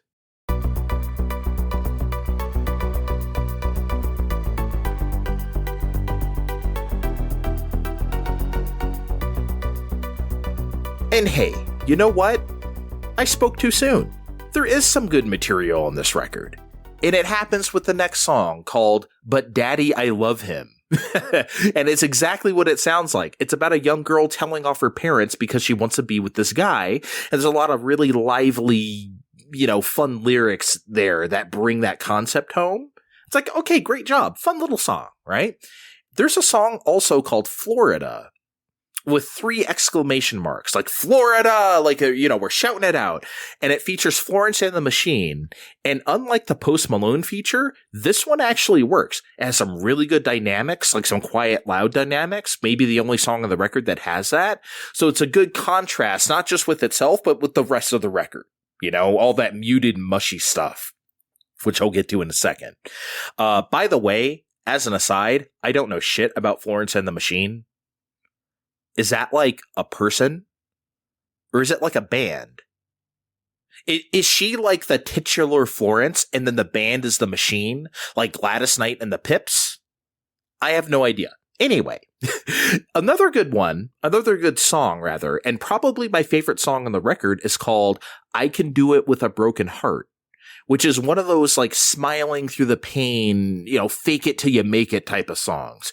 And it's really musically interesting because in its attempt to sound like happy, it also sounds really nervous and jittery too, which is exactly what someone would feel like if they were trying to put on this type of facade that they know is fake, and they will feel other people will think it's fake too, right? So you're nervous about that, but you're still smiling through it.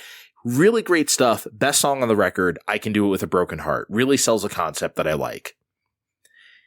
So yeah, there's some good material here, okay? But in between all those songs that I just mentioned, there's a bunch of soppy, sad girl songs that absolutely do not connect for me. I think I just called them mushy. But not in the mushy like lovey-dovey. They're just mushy as in like bland mashed potatoes. That's what those songs feel like to me.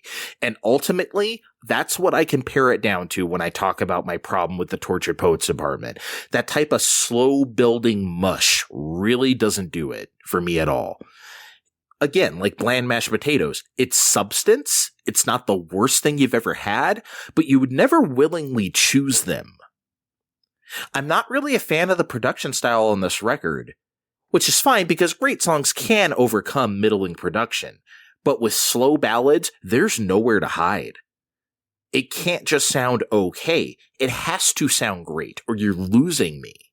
And Taylor Swift mostly loses me on those songs. The emotion does not reach my ears. Maybe it reaches someone else's. For me, it didn't hit. The only one that kind of does, and it's not really in this category, but there's a song called Who's Afraid of Little Old Me, where she gives this like really impassioned vocal performance that I love. It's easily her best performance on the record. And that song really needs it, and she meets it. So, I don't know. This isn't a bad record. It just starts out really middling and boring. And records I like can do that sometimes. Pearl Jam's No Code is definitely one of those for me. Outside of Hail Hail, like the second song, I think the first third of No Code really isn't that good. But then it gets really, really good after that. So overall, I really like No Code. And I'm not going to say that's also the case for the Tortured Poets department. It doesn't get really good, but it does improve a lot after that beginning. So yeah, that's how I feel about the record. Do I like this as much as other Taylor records I've heard? Certainly not, but maybe it's the end of the line for this kind of sound for her. And then the next record is something completely different because I feel like she mined whatever the hell this is as much as she can mine it. And yes, before the Swifties come after me, yes, I know there's a deluxe version of the album that's essentially a double record because it adds 15 bonus tracks. 15 bonus tracks. I'm sorry, but I'm not equipped to deal with that. I cannot digest 31 Taylor Swift songs at once, okay? I'll stick with the basic bitch 16-song record, which is already long enough, thank you. And since I already think you could easily cut out 4 or 5 of those 16 songs, I'm not piling another 15 bonus tracks on top of it. No thank you. Maybe some other day, but not today. And with that, I'm out of here. Thanks for indulging me if you made it to the end of this. Follow us on Twitter on Fine Time Podcast and check the description of this podcast to find our names on Blue Sky. See you next time. Bye. We'll catch you next time. This has been